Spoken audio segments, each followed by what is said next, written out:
Breece Hall got the bag from the New York Jets. Did they overpay? Was it the right move? Was it the wrong move? Who's next? What's next? All of that and more. Boy Green Daily with some special guests is after this. Oh my gosh, it's Morphin time! To me, talking New York Jets is my superpower. Boy Green Daily starts now. Wow! Boy Green Daily, Boy Green Daily, Boy Green Daily. You're talking just football, man. Boy Green Daily, Boy Green Daily, Boy Green Daily.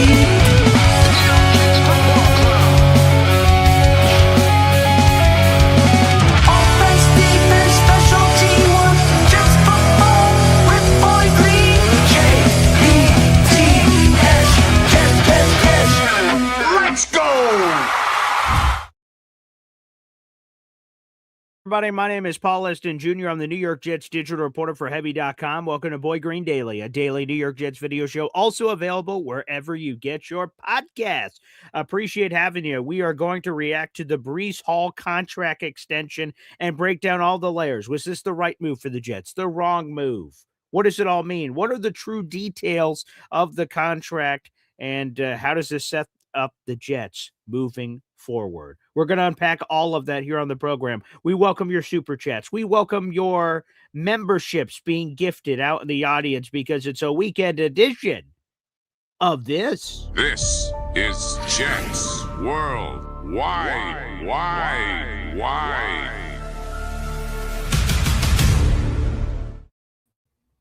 We're early. JWW. Let's freaking go. You guys had Mikey Holkans on the show last night. My new best friend. This is terrific.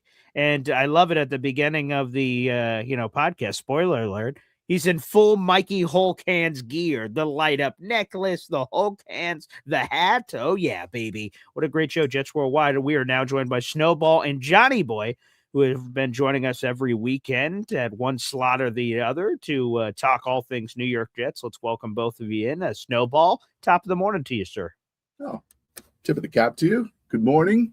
Nice to be on the show on a Saturday. That's right. Because we're all kind of busy tomorrow, so that's true. Be nice to your moms.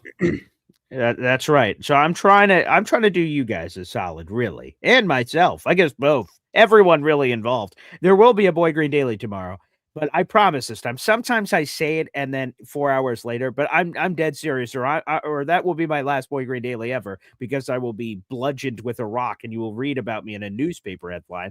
Tomorrow's show definitely has to be shorter than normal. There's a itinerary of events that I must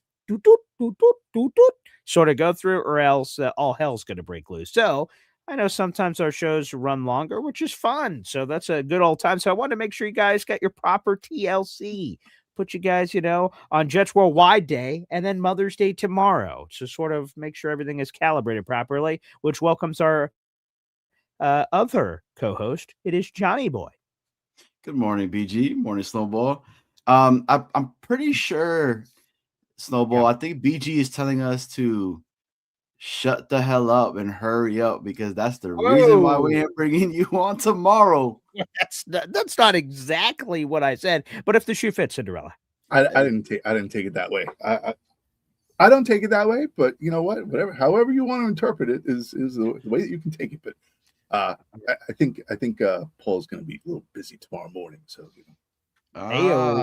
Keith Sweat, a little bit of "Ain't nobody do you like me, nobody." Right? No, nobody. No. Hey, super chats coming in. Every time we get a super chat, we hear from my daughter Zariah Luna. Wow. Fastest reviews, aka Chef Kevin Gilbert, the $2 super chat saying Breece Hall. I think the Breece alone works better, but hey. As we talked about, different strokes, different folks. But he says, let's go Jets and Knicks in 4. Good Lord. Boy, Knicks up 3-0. Here's a quick trivia question, folks. Do you know how many teams have overcome a 3-0 deficit in the NBA playoffs? Anybody? 0. Yeah, nobody. Teams that are in the holding the 3-0 position, are 157-0 in NBA playoff series all time when they hold that lead. A few teams have pushed to game 7 and made it interesting, but still lost. So the Knicks are on the precipice.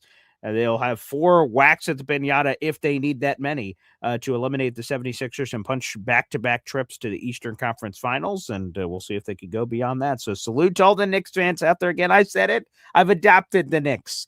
I don't know if you want me, but I've adapted the Knicks and said, hey, man, go New York, go New York, go. Okay? Knicks. Okay?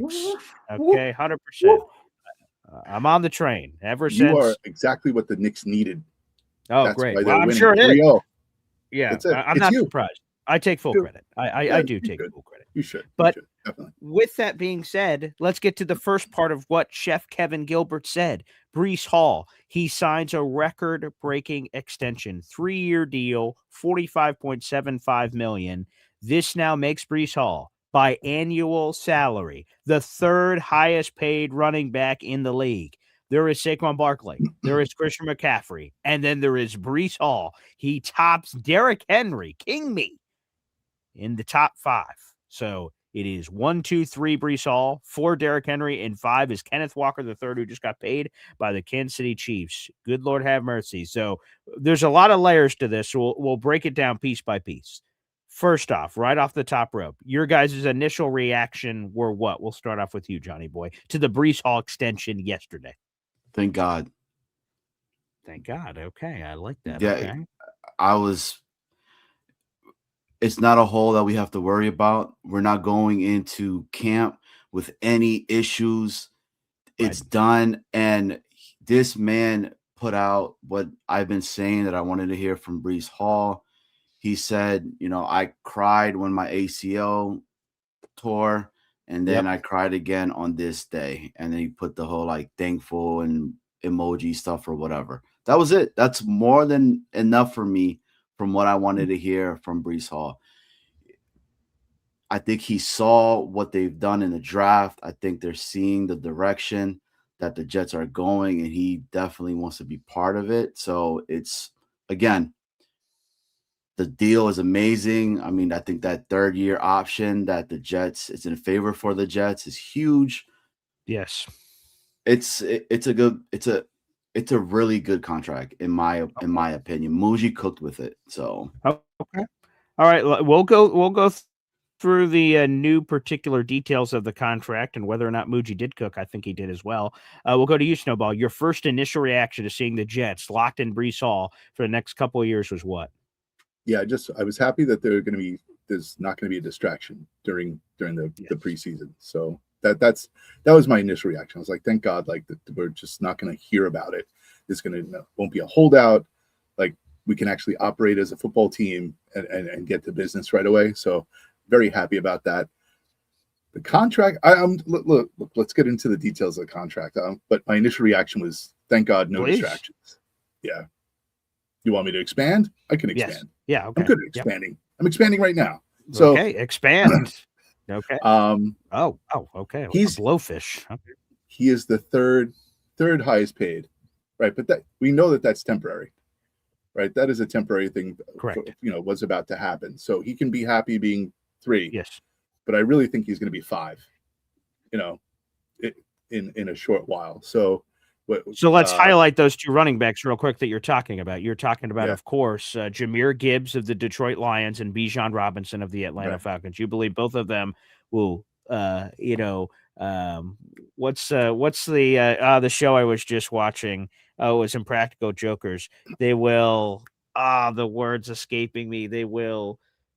I'm blowing the entire bit now. Yeah, it was something. It was just usurp. Yes, Sal Vacano was at the restaurant and he, fake really not Leonardo DiCaprio and Matt Damon in the restaurant as he was holding reservations. It was a punishment, and he had to be jerks to all the people coming in. And he's like, "Oh, Mr. DiCaprio, Mr. Damon, yes, right this way." And then everyone could tell that clearly they weren't them. And then the 2 people that had been waiting for 45 minutes who went, "I'm sorry to inform that they've usurped your reservation." So, yeah, they will usurp Breece Hall's position in the top 5. So maybe take a picture last longer. So, okay, I just want to set the scene for people. So Jahmyr Gibbs, and by the way, I agree wholeheartedly.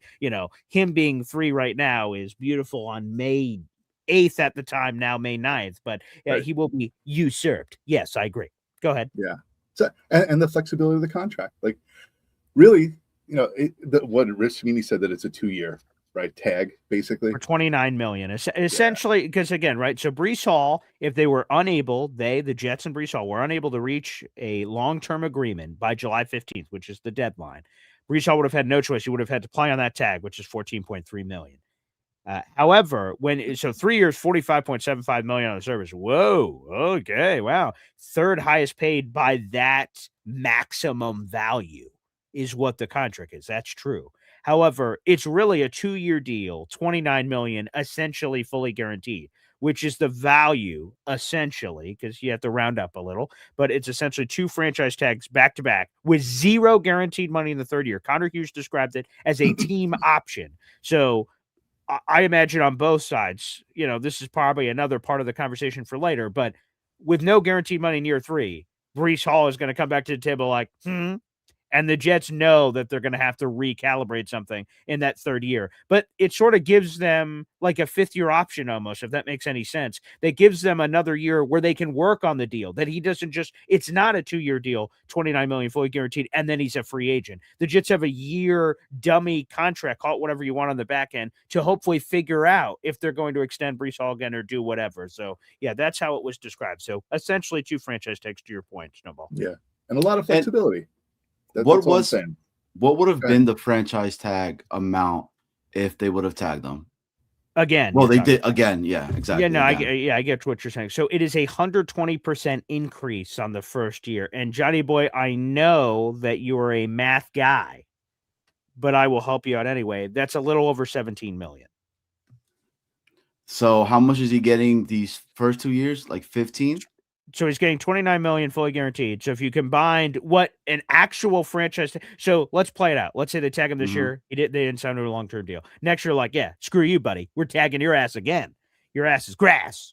Then it would be over 30 million. So technically they're saving money by not doing that. And obviously saving everything that Snowball just talked about. Drama, time, everything, holdouts, BS, all that stuff. So I like that they eliminated the storyline from ever possibly happening. So I imagine Breece Hall's going to, it's voluntary, so he doesn't have to report, but I imagine he's going to sign the contract hunky-dory and go running around out there, gallivanting like a young horse in an open prairie, for goodness sake.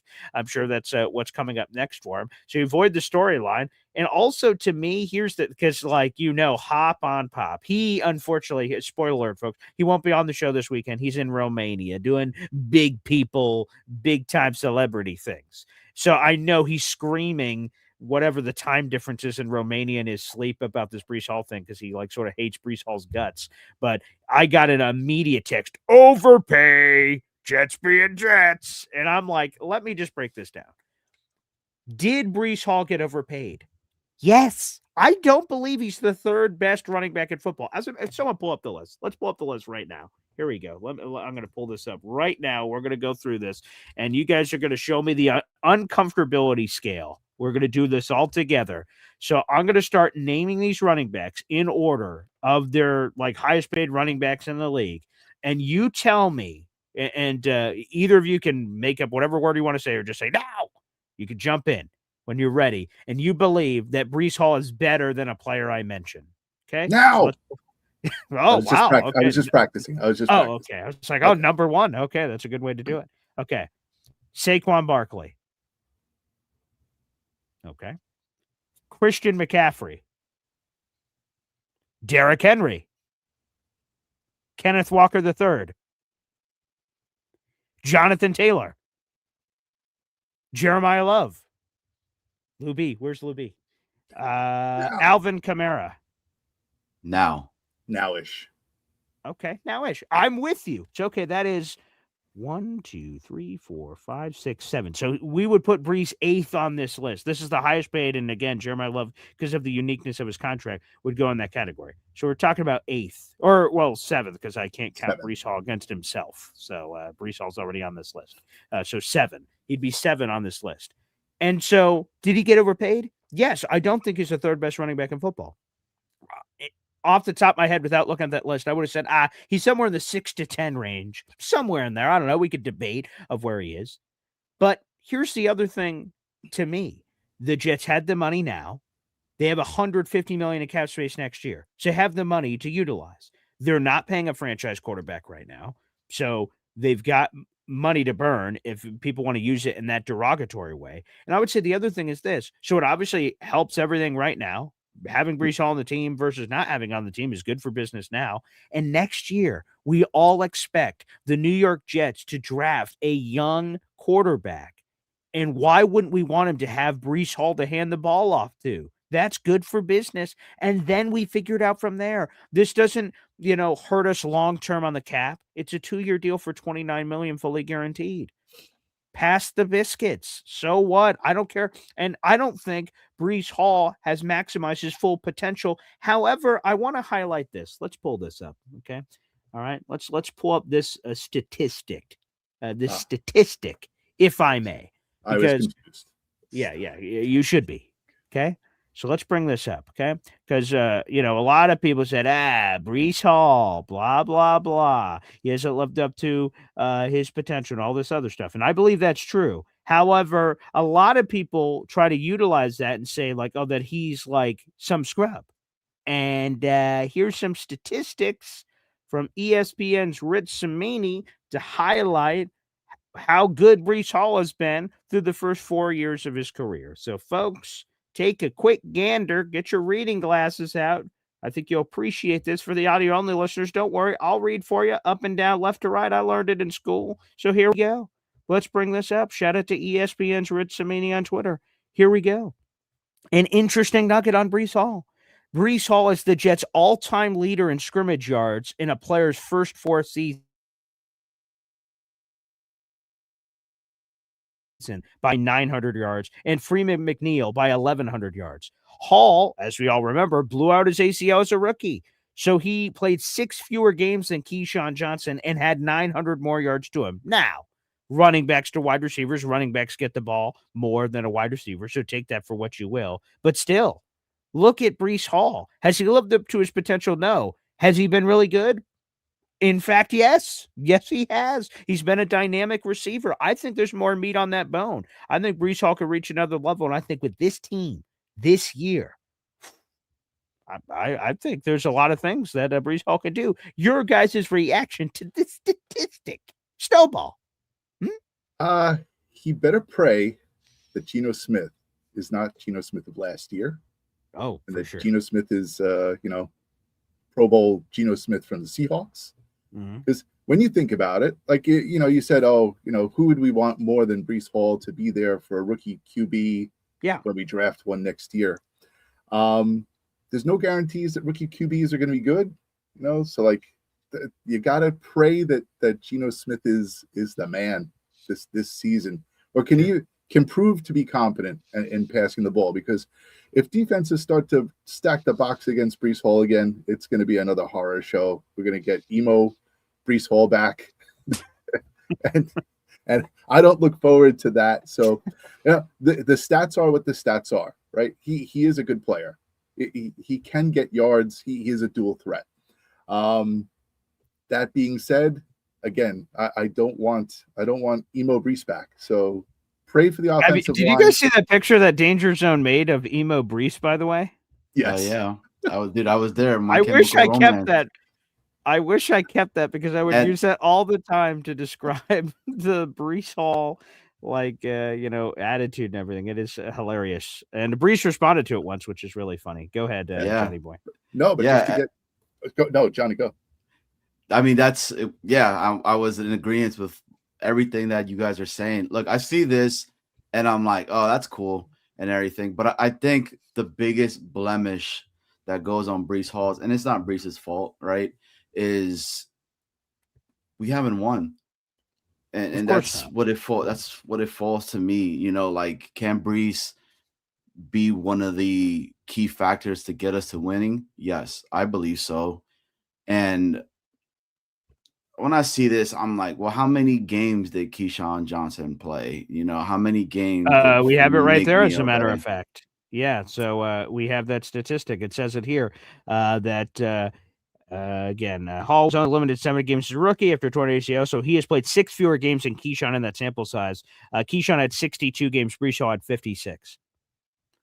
But then the whole Keyshawn Johnson and the issues that he was having, when I saw that, I was like, is Rich trying to kind of like compare, Keyshawn with Breece with the attitude issues that were coming along during that time? Is that what he's trying to do? I don't know. Maybe that's me looking. Maybe that's me looking more into it. But look, I think AG, Breece, there's no excuses. I mean, I think it's going to be one of those where there's no issues going into this camp coming up. And I'm for once like, holy shit, like this is amazing seeing all the clips. And again, Breece saying what he said on Twitter after all the crazy crap that he was putting out there, and then to say that, I cried when I tore my ACL, and then I cried again when I signed this deal. It just shows you that, I mean, dude, could you imagine rookie tear your ACL and you're like, shit, that's it. I'm done. This is the rest of my career is over. Everything that I've worked so hard for, gone just like that. So I don't know, man. I mean, he has a lot to prove. I'll tell you that much. I don't think none of us are going to be like, oh, it's this, or oh, it's that, because he's going into a Jets offense that has a really good line. There's other weapons there now as well. I mean, and you're right, Snowball. It's a lot of it's going to be on Geno's shoulder. So, I mean, Breece, you got some explaining to do. All right, this is going to probably be one of the weirdest analogies you've ever heard. But I want to go to that tweet you just mentioned from Breece, and I'll pull it up for people that didn't see it here in just a second. But like Breece Hall when the contract gets announced, he sort of responds and gives sort of a generic message like, yeah, shout out to my fans. Like, yeah, go Jets. And we're like, all right, like that's what anyone would say. And then Breece Hall took a few minutes, and then all of a sudden he gave that much more emotional response when he thought about it, and it hit him that Johnny Boy just referenced here on the show, and I'm going to highlight it here on the screen, but I'll read it for our audio-only listeners as well. He said, cried for the first time since I tore my ACL. This day really hit different for me, man. And prayer emojis and the one-up, and it has 2.6 million impressions right now on Twitter. And again, I'm going to admit right off the top rope that this analogy I'm about to make is going to be a little weird, but that's never stopped me before. So with that being said, I feel like when I read this from Breece, I was just like, I think I finally get Breece. And we talk about emo Breece and stuff. It's sort of like if a husband and a wife are in a relationship and the husband refuses to talk about his emotions. He just is arms crossed in the corner. And we're like, what is wrong with this person? Like, come on, man. We need you to invest a little. Like, we want to know that you care. You're just an emotionless statue there in the corner. All this stuff is happening, trials and tribulations, and you're just doing nothing. You're just arms crossed in the corner. And then you say something like this where, wait a second, he does care. He is into it. Because I think one of the biggest points of drama with Breece is, sure, keep him away from social media. But I think the other one is Jet fans don't know if he's all in. We haven't known. All the time he gives these weird comments where like, does he want to be here? Does he not? And then that's led other people to say, if he doesn't want to be here, maybe we don't want him to be here. And he's given these weird answers in press conferences. And I think that's it. So to see something like this, that he cried, and this day hit different of being long-term with the Jets, relatively speaking, it's 2 years. So long-term for a running back, I guess. Like, that's the thing that clicked yesterday for me, that like, I get it now. Like, okay, you're in. If you're in, we're in. We're all Jets brethren and brothers and sisters together in arms. And if you bleed for us, we will bleed for you. We will dive in a bullet for a lot of the Jets players on the team. And after that Breece Hall tweet, we in. Here we go, guys!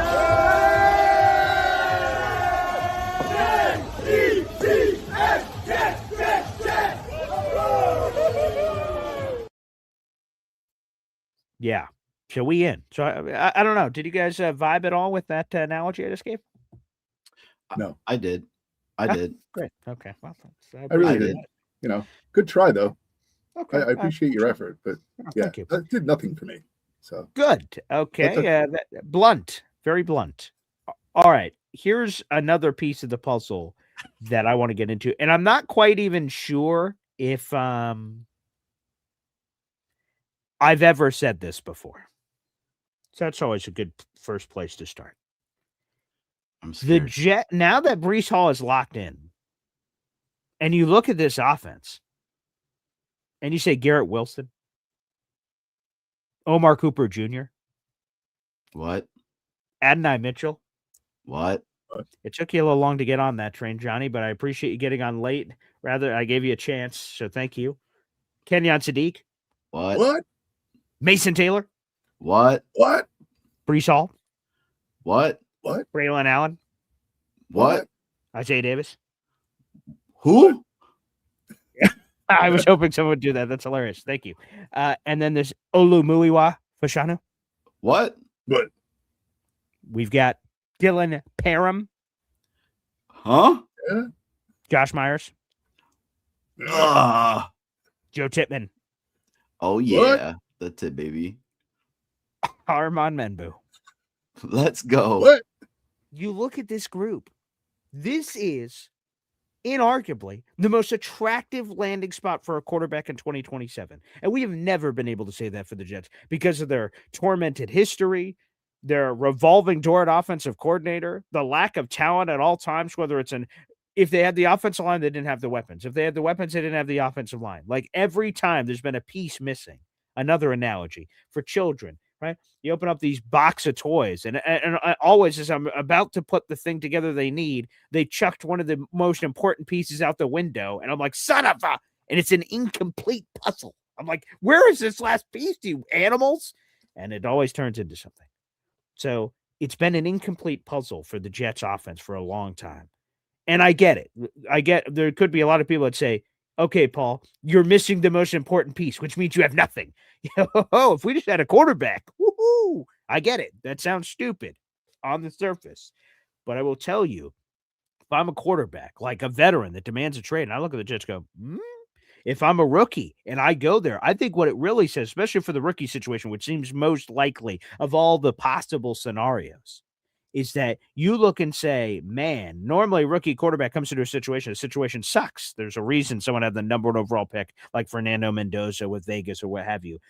If the Jets have a top 10 pick by the Jets, Colts, Packers, Cowboys, or whoever, and this quarterback comes in, this Ferrari is ready to drive, baby. This car has hydraulics. This car has the undercarriage lights. I mean, it's got the funky dice hanging there in the little rear view mirror. Like, this thing is fully loaded. There is a need for speed. There's a 0 to 60 factor in around 4.5 seconds. Like, this car has it all. The sex appeal, the motor, the engine, the color, the lights. It has it all. And I don't know when's the last time I've been able to say that for the New York Jets. We've said it.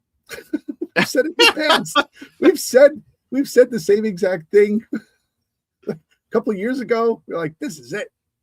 Quarterback, we got him.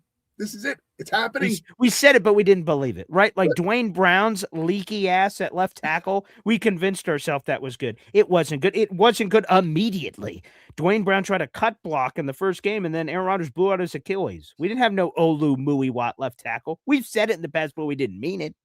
Now we mean it. Now this is real. I agree. You know what? It's just a compliment to what Darren Mougey has done. He really has kind of like he's been the chief stratego, the ultimate, strategist in the way that he's put the team together, where it's not built to fail in a couple of years. It's kind of built to build in a couple of years. And he's done it. Like, he's safeguarded himself in many respects. So kudos to him. Like, he's written the contracts that are going to help the team build throughout the seasons. So yeah, I can't complain. You got to feel good. A lot of question marks, but you got to feel good right now. So this is we'll see what happens season. Again, we got to pray for, number one, we got to pray for health, because anything goes wrong. Like there aren't a ton of safeguards, but there are enough to kind of feel all right. Like what happens if I'm not going to say anything? I'm not saying anything. I'm keeping my mouth shut. Please don't. At certain positions, if there are injuries, we are effed. Screwed. Yeah. Okay. Thank you for holding back on that now. Hey, BG and Snowball, and I have to say this, man. I mean, look, I am excited for the season, and I'm really trying to kind of reel it in and not get overhyped because, dude, Aaron Glenn is still man. Aaron Glenn is still on the hot seat, right? There is a lot that this team has to prove, especially if we're talking about having to get another quarterback in 2027, which if I'm going to be honest with you, BG, I appreciate when you are 2027, 2026 is where I'm at right now because I got Club, right? Can Club potentially be something for us? Can he be a quarterback that ends up, I don't know. Can Geno unlock something with the New York Jets and be a competent quarterback that can get us over the hump and we finally have a winning season, which we haven't had in a very long time. So there's a lot. Do they have a lot of weapons? I think so. I mean, you mentioned them, you named them, right? I feel like AD Mitchell is probably now wide receiver 3. I'm not mad at that at all. I mean, Mason Taylor, Sadiq, that tandem of a duel. Do I like that? Hell yeah, of course. Do I feel like, Frank needs to unlock a lot of that? Yes. I think the mix between him and Seth Ryan, the old school with a little bit of some of the new school in there, I like what I'm seeing from that. Alfredo Roberts, you've seen what he's done with tight ends in the past. You know how to put that guy inside there. I think hearing Aaron Glenn in his presser talking about the defense and the difference from this time around compared to last season when he got up on the podium itself, it was a complete 360. Like this guy was just, he's going to play this type of technique. The difference between Bailey doing this, and that. And I was like, holy shit, this is what I'm talking about. This is what you want to hear from your head coach. And again,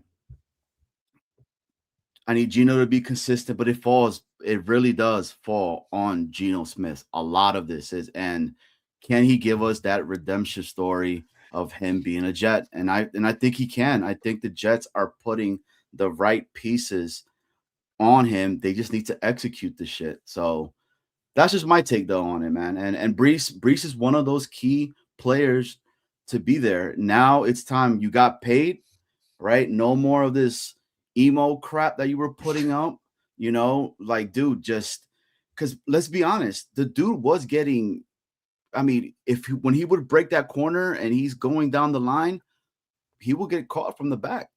I mean, you guys saw it. We all saw it. And we were like, what? People were like, oh shit, did he lose a step or what's going on? There's a lot of questions that he also needs to prove.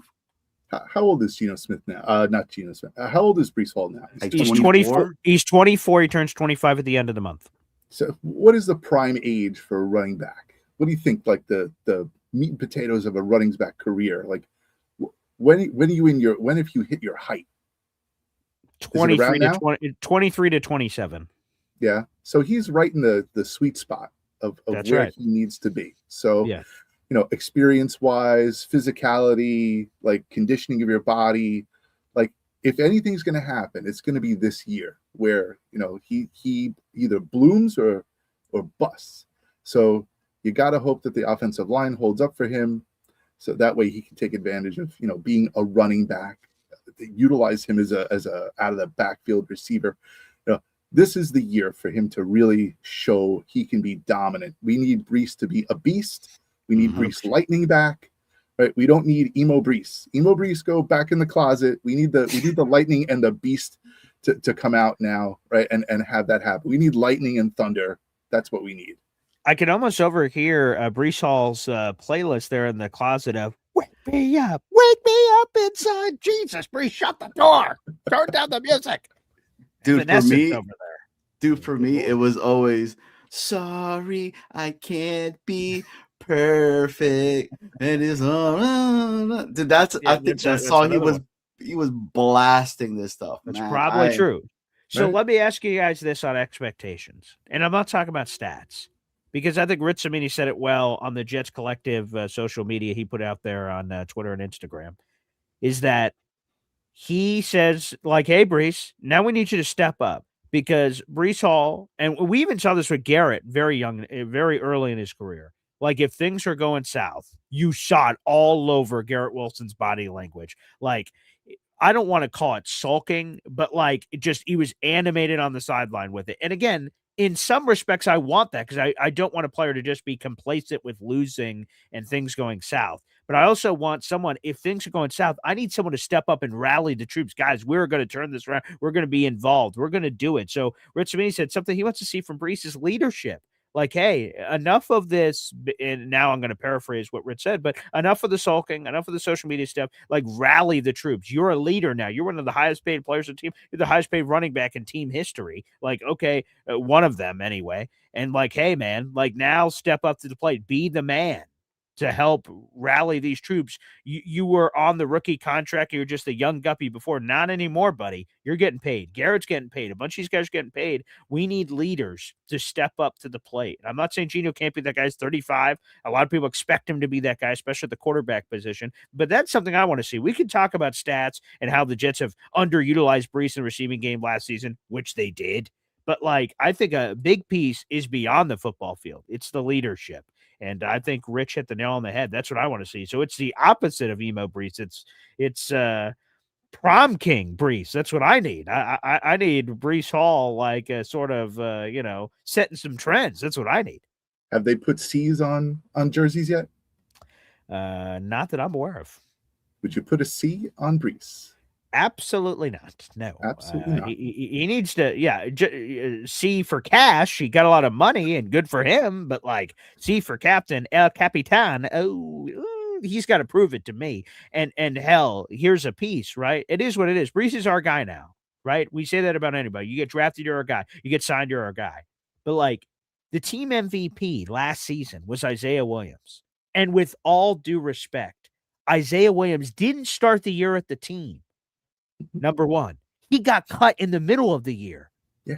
And then he came back. So he didn't start the year with the team. He got cut in the middle of the year and then worked his way back. He won MVP over Breece Hall, who's the first 1,000-yard rusher since 2015. It's voted on by his teammates. I don't know what to make of that. I wasn't in the voting booth when people are casting ballots, but like that to me says a lot about how people felt last year about one Breece Hall. Now, that is not to say that's how they will forever feel because locker rooms change every year.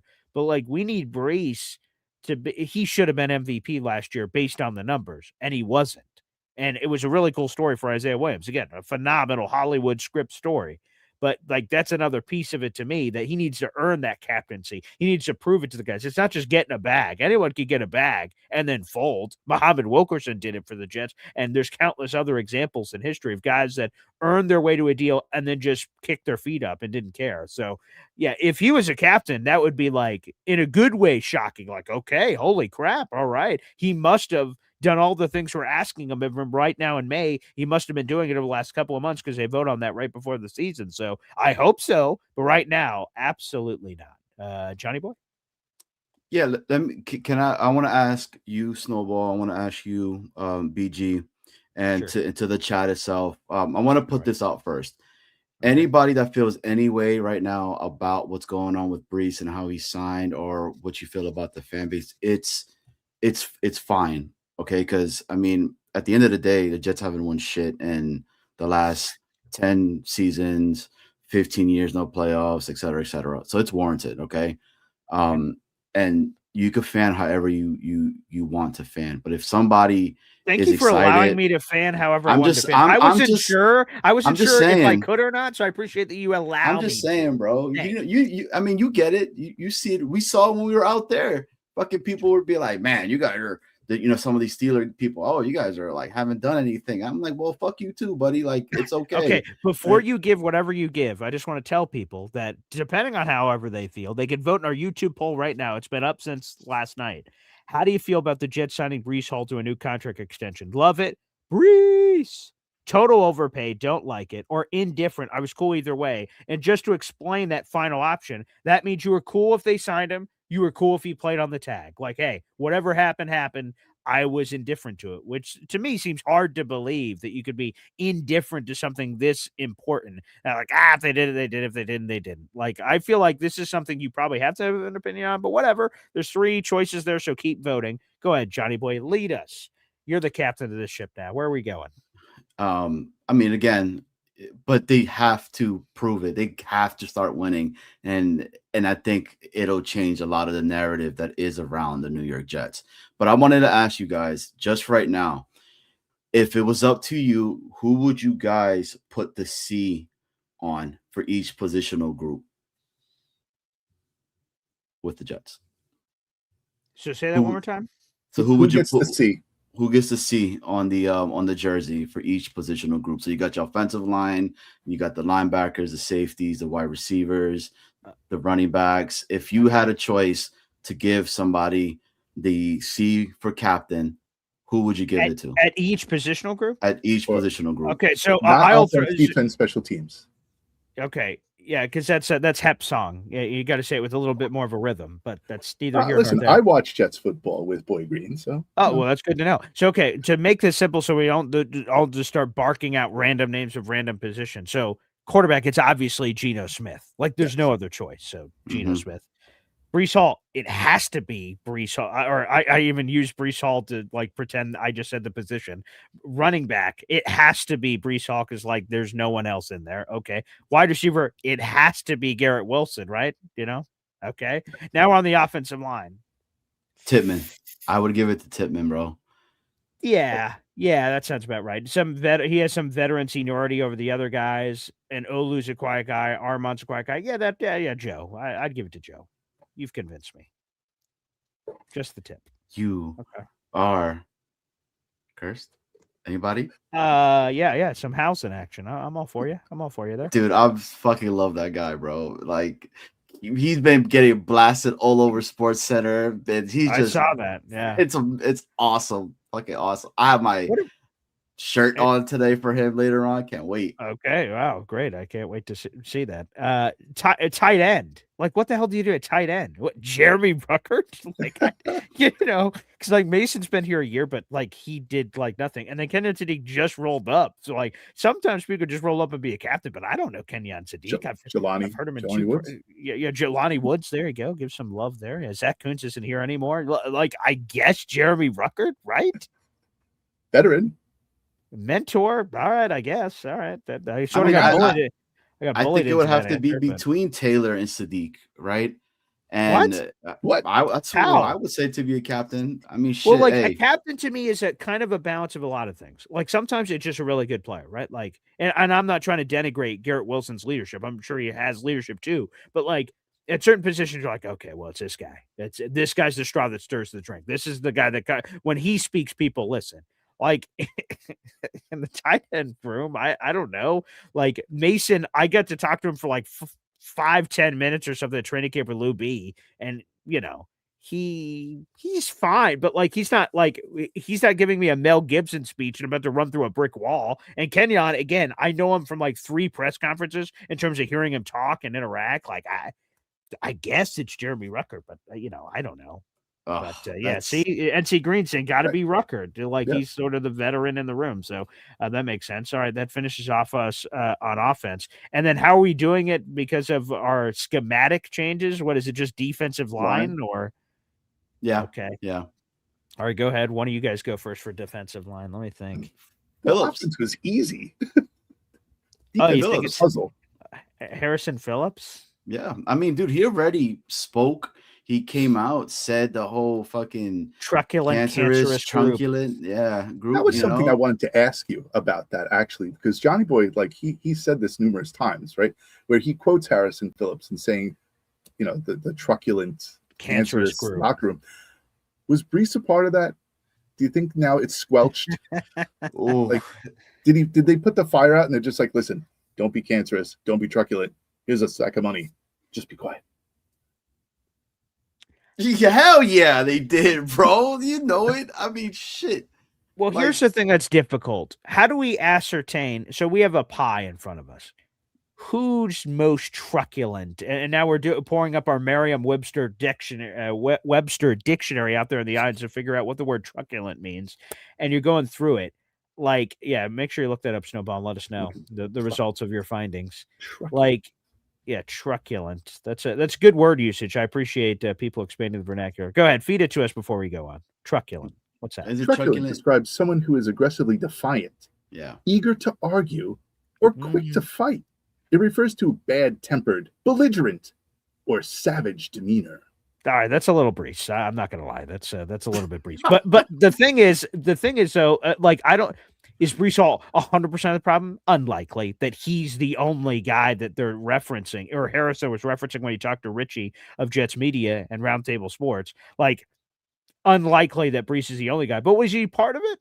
I could see that. I could see that the attitude of like when things are going south and how certain players are responding, and that's sort of infectious to the rest of the team in a bad way. We're like, up, here we go, same old Jets, all that crap. And if you have enough of those people in the right communities, we've talked about it in the other way in Game of Thrones, Red Priestesses spreading positivity, spreading the message of the light. Oh, that's important. But it can do the opposite effect. You have the right powerful, influential people in the right area saying the wrong thing. That can be a rotting part of a tree, and it can infect the rest of the sort of ecosystem. So yeah, I would say he was probably part of it, probably. But so Harrison Phillips easily, yeah, I guess so.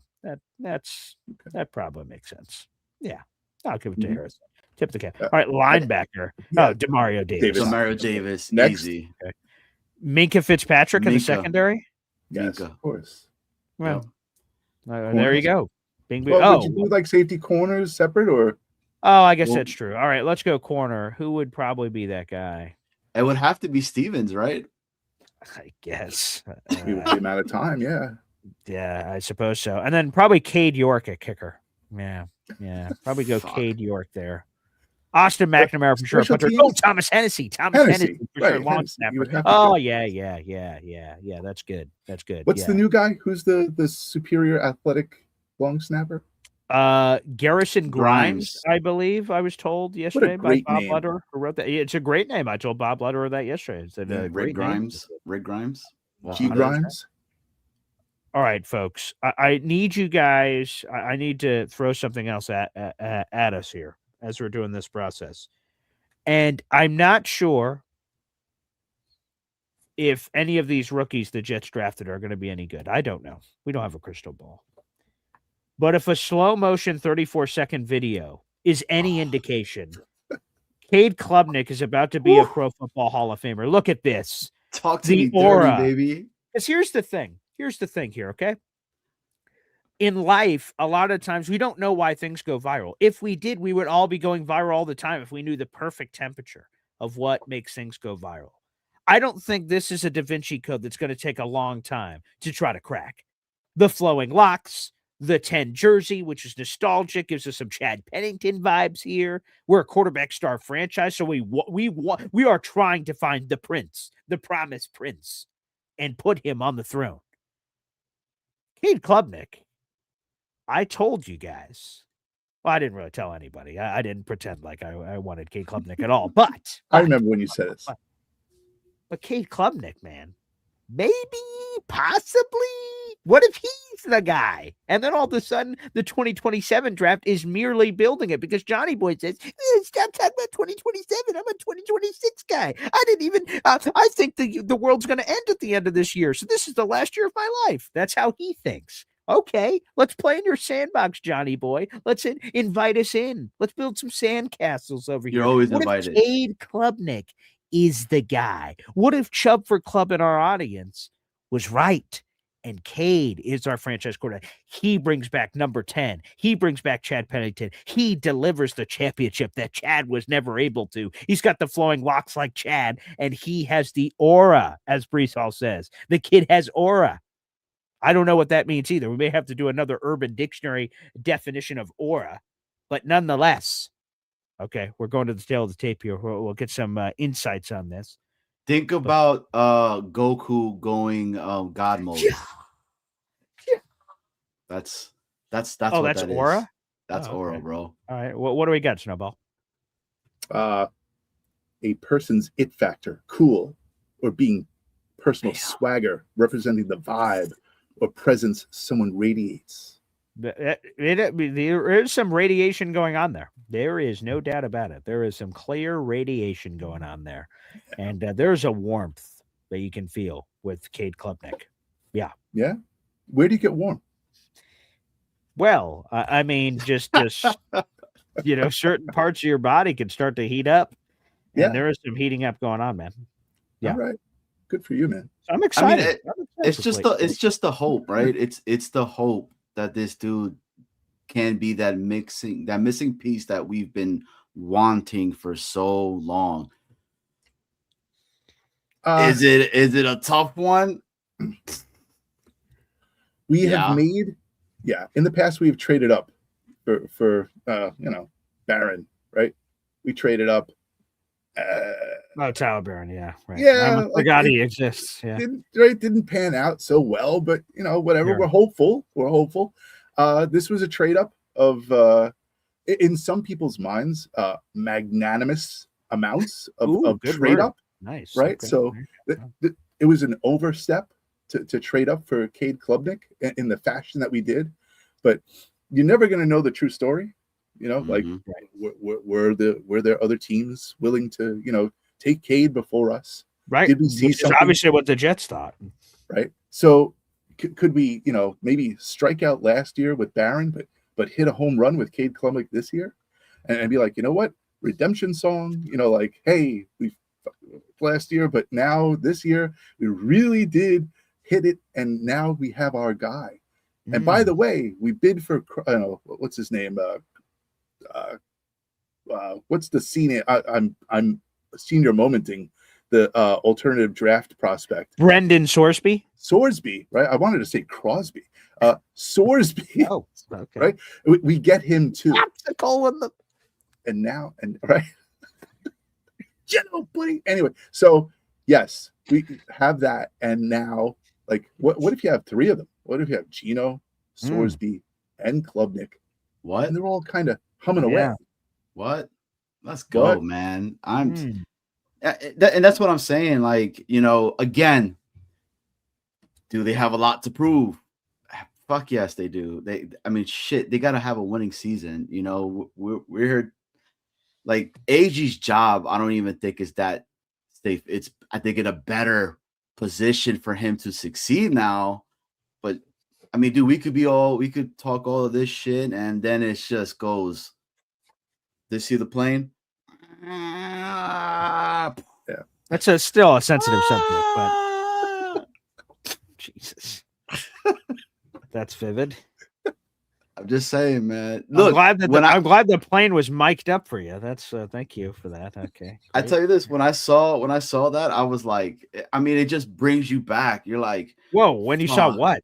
When you saw freaking Club running down the field with that number 10, and you're just like, dude, could it happen? Could this be like the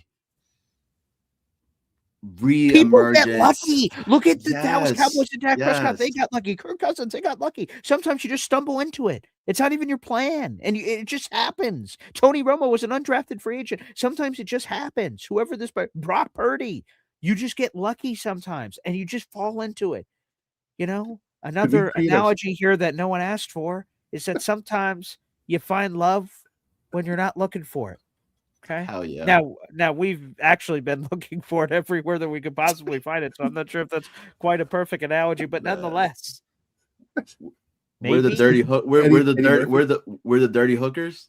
Yeah, that's trying to find that prince that we've been wanting. Just gotta get that scratch. Yep. What's the dude from that one movie, man. The chick played a hooker, and then Oh yeah, can you be a little bit more vague? I appreciate it. Hey, can you Ah. get that one guy from that one movie?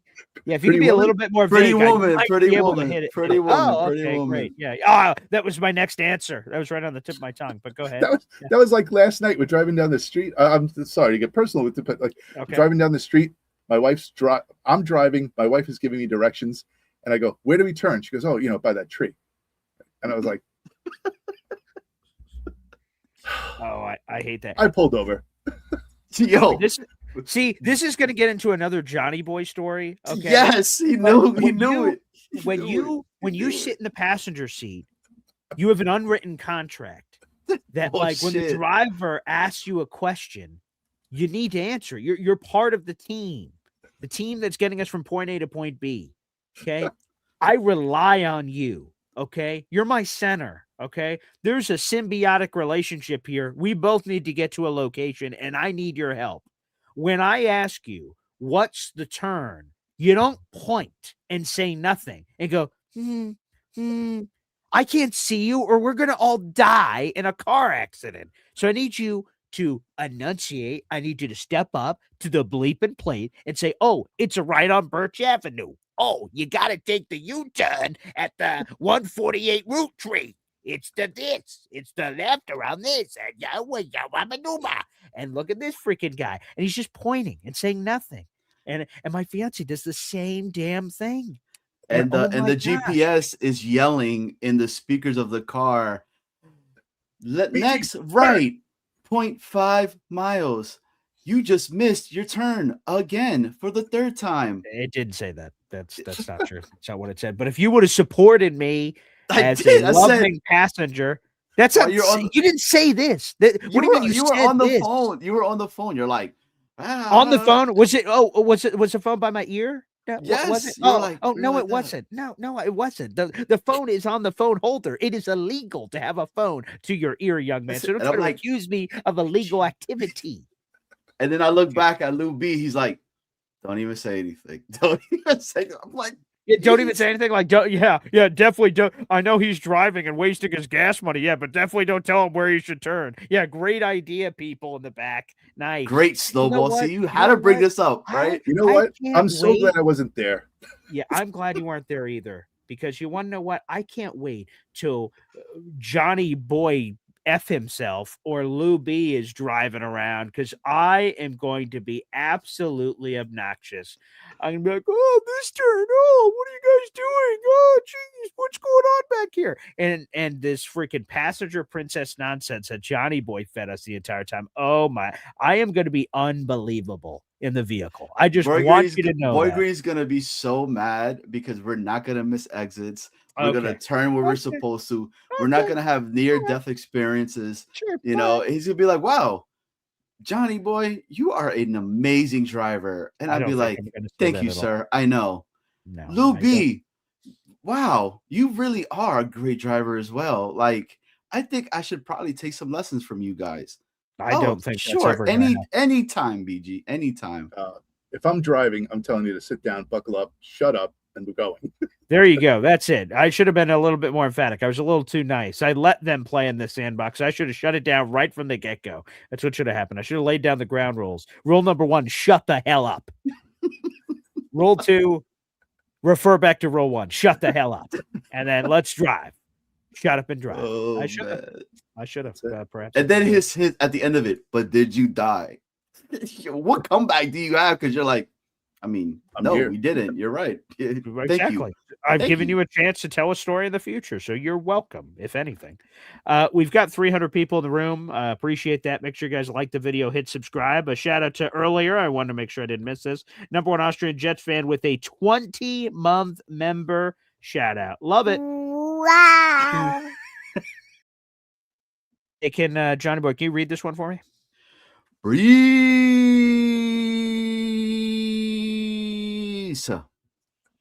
It sort of sounded like the Dumb and Dumber thing. Hey, do you want to know what the most annoying sound in the world is? What?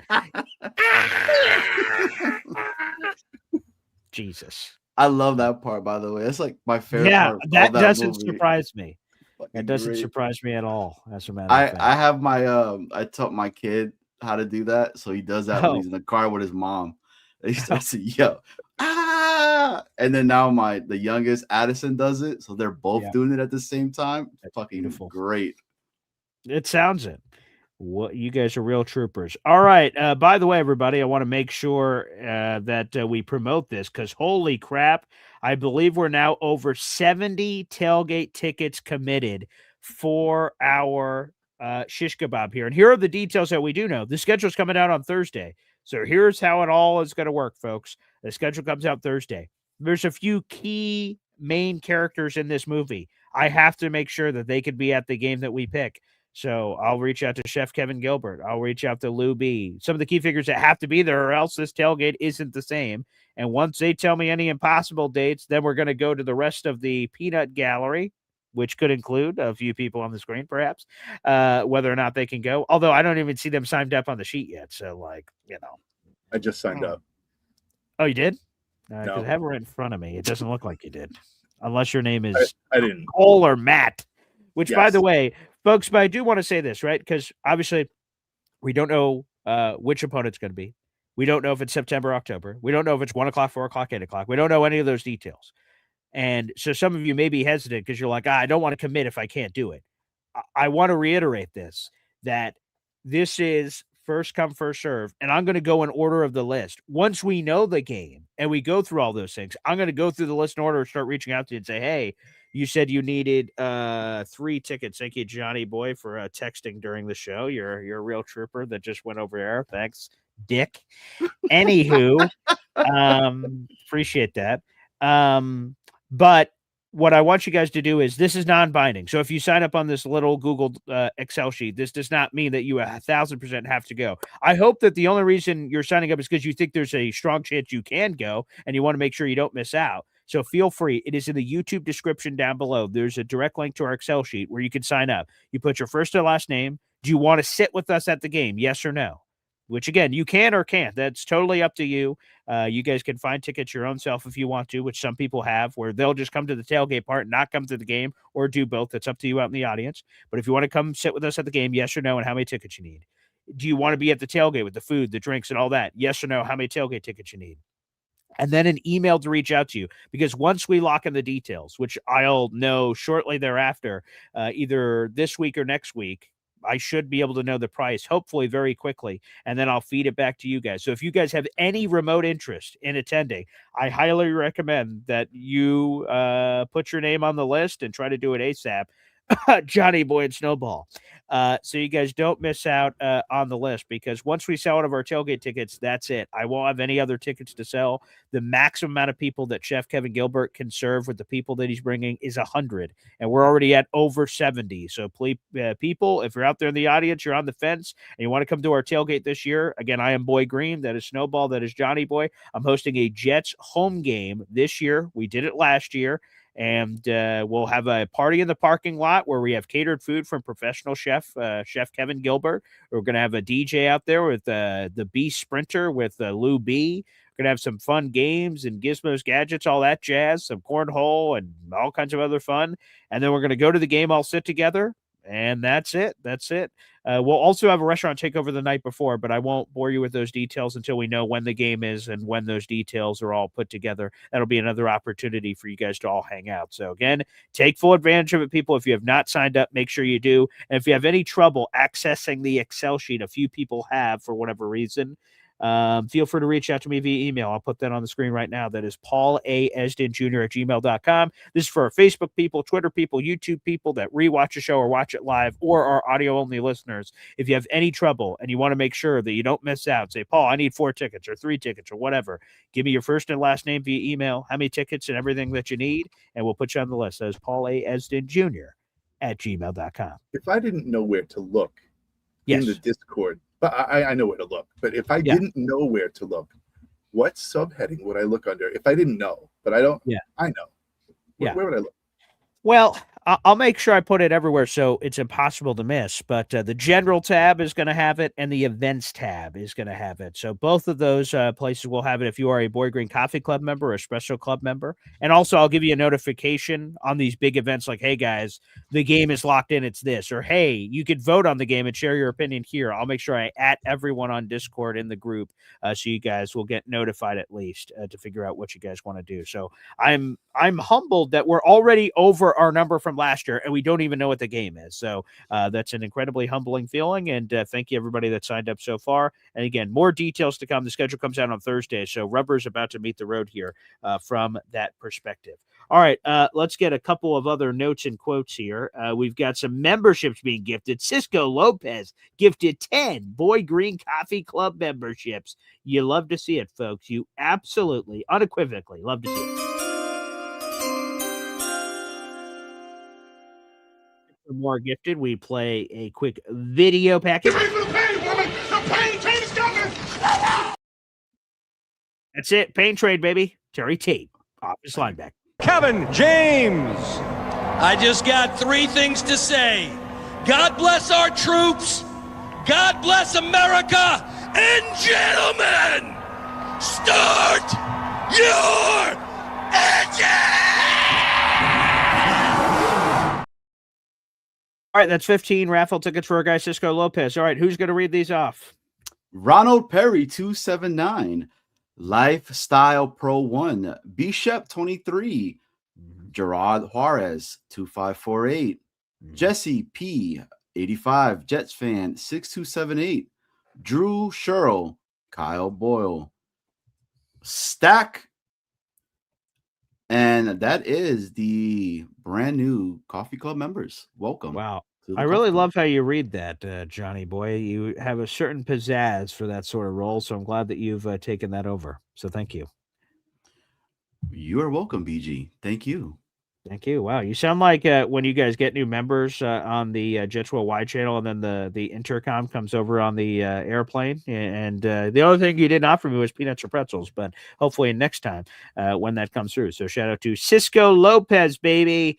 You're now Cisco. in 3rd place in our raffle prizes for this month, and we'll have more on that here in just a second. I see EZ as a super chat. Why the hell not? That's the spirit. Wow. Easy approves of the Breece Hall contract. $2 super chat coming in. Breece deal is good. Only 3 years and an out clause. Yeah, it's really only 2 years in terms of the guaranteed money. So that 3rd year is a team option, which will give the Jets an opportunity to extend. It's good for Breece because he can hit the open market at the age of, it'll be 26, 27, depending on what they do with that 3rd year. So yeah, it works out for Breece, works out for the Jets. It works out for all parties. So I agree. I think it's a good deal for all involved. So good on that. Easy. You now have 5 raffle tickets to our contest. Appreciate you. Beautiful. All right. Can't see me. Well, that's right. Never before seen 17. Boys, is there anything else you wanted to get to before the fans? I appreciate you, Boy Green. I just yeah. appreciate you. That's Yeah. all. Thank you, BG. Because not only did we text you, but we signed up on the Excel sheet, Oh, you did? and Oh, great. and we also went ahead and sent you an email just to let you know. Oh, okay. That's that seems We hit you 3 absolutely, times.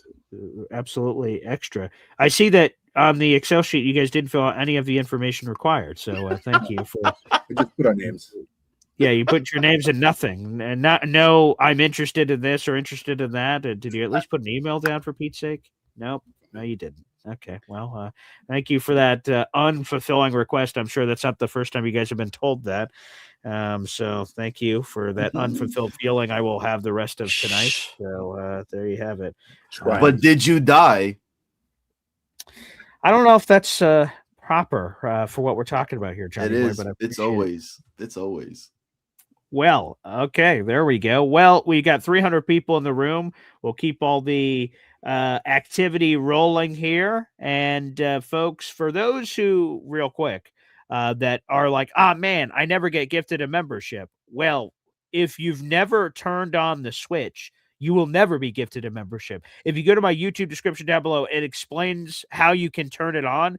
in YouTube, it is default to no that you can't accept membership. So you have to flip the switch. So for anyone that has never known that, and I'm blowing your mind right now, in the YouTube description, it explains how you can turn on gift channel memberships to yourself. So that means you will be eligible for them. It is random by YouTube. It's supposed to go to the most active people that interact with the show. That's how YouTube tells us how they divvy it up at random for those out in the audience. So again, make sure you guys flip the switch from that perspective. All right, folks, let's do this.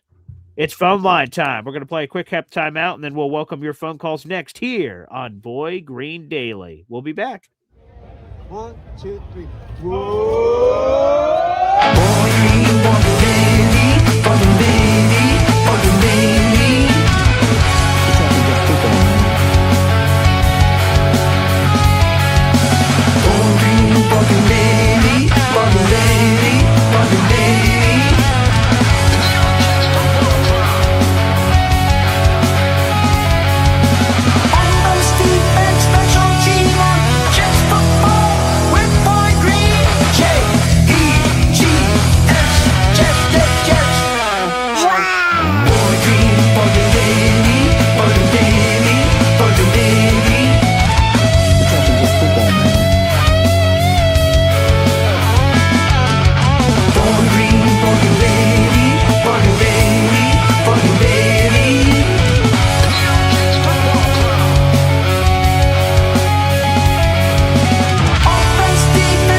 Back to Boy Green Daily, a daily New York Jets video show, also available wherever you get your podcast. Appreciate you here on the program. And Johnny, that email did actually come through. I hate you so much. All right, welcome back, everybody. I'm Paul Eston Jr., a.k.a. Boy Green. That is Johnny Boy. That is Snowball from Jets Worldwide. We'll do a Jets Worldwide plug in just a second. But I received an email yesterday, and I wanted to give a shout-out to a fan. His name is Meyer. And he reached out to me over email, and he purchased something in our merch shop.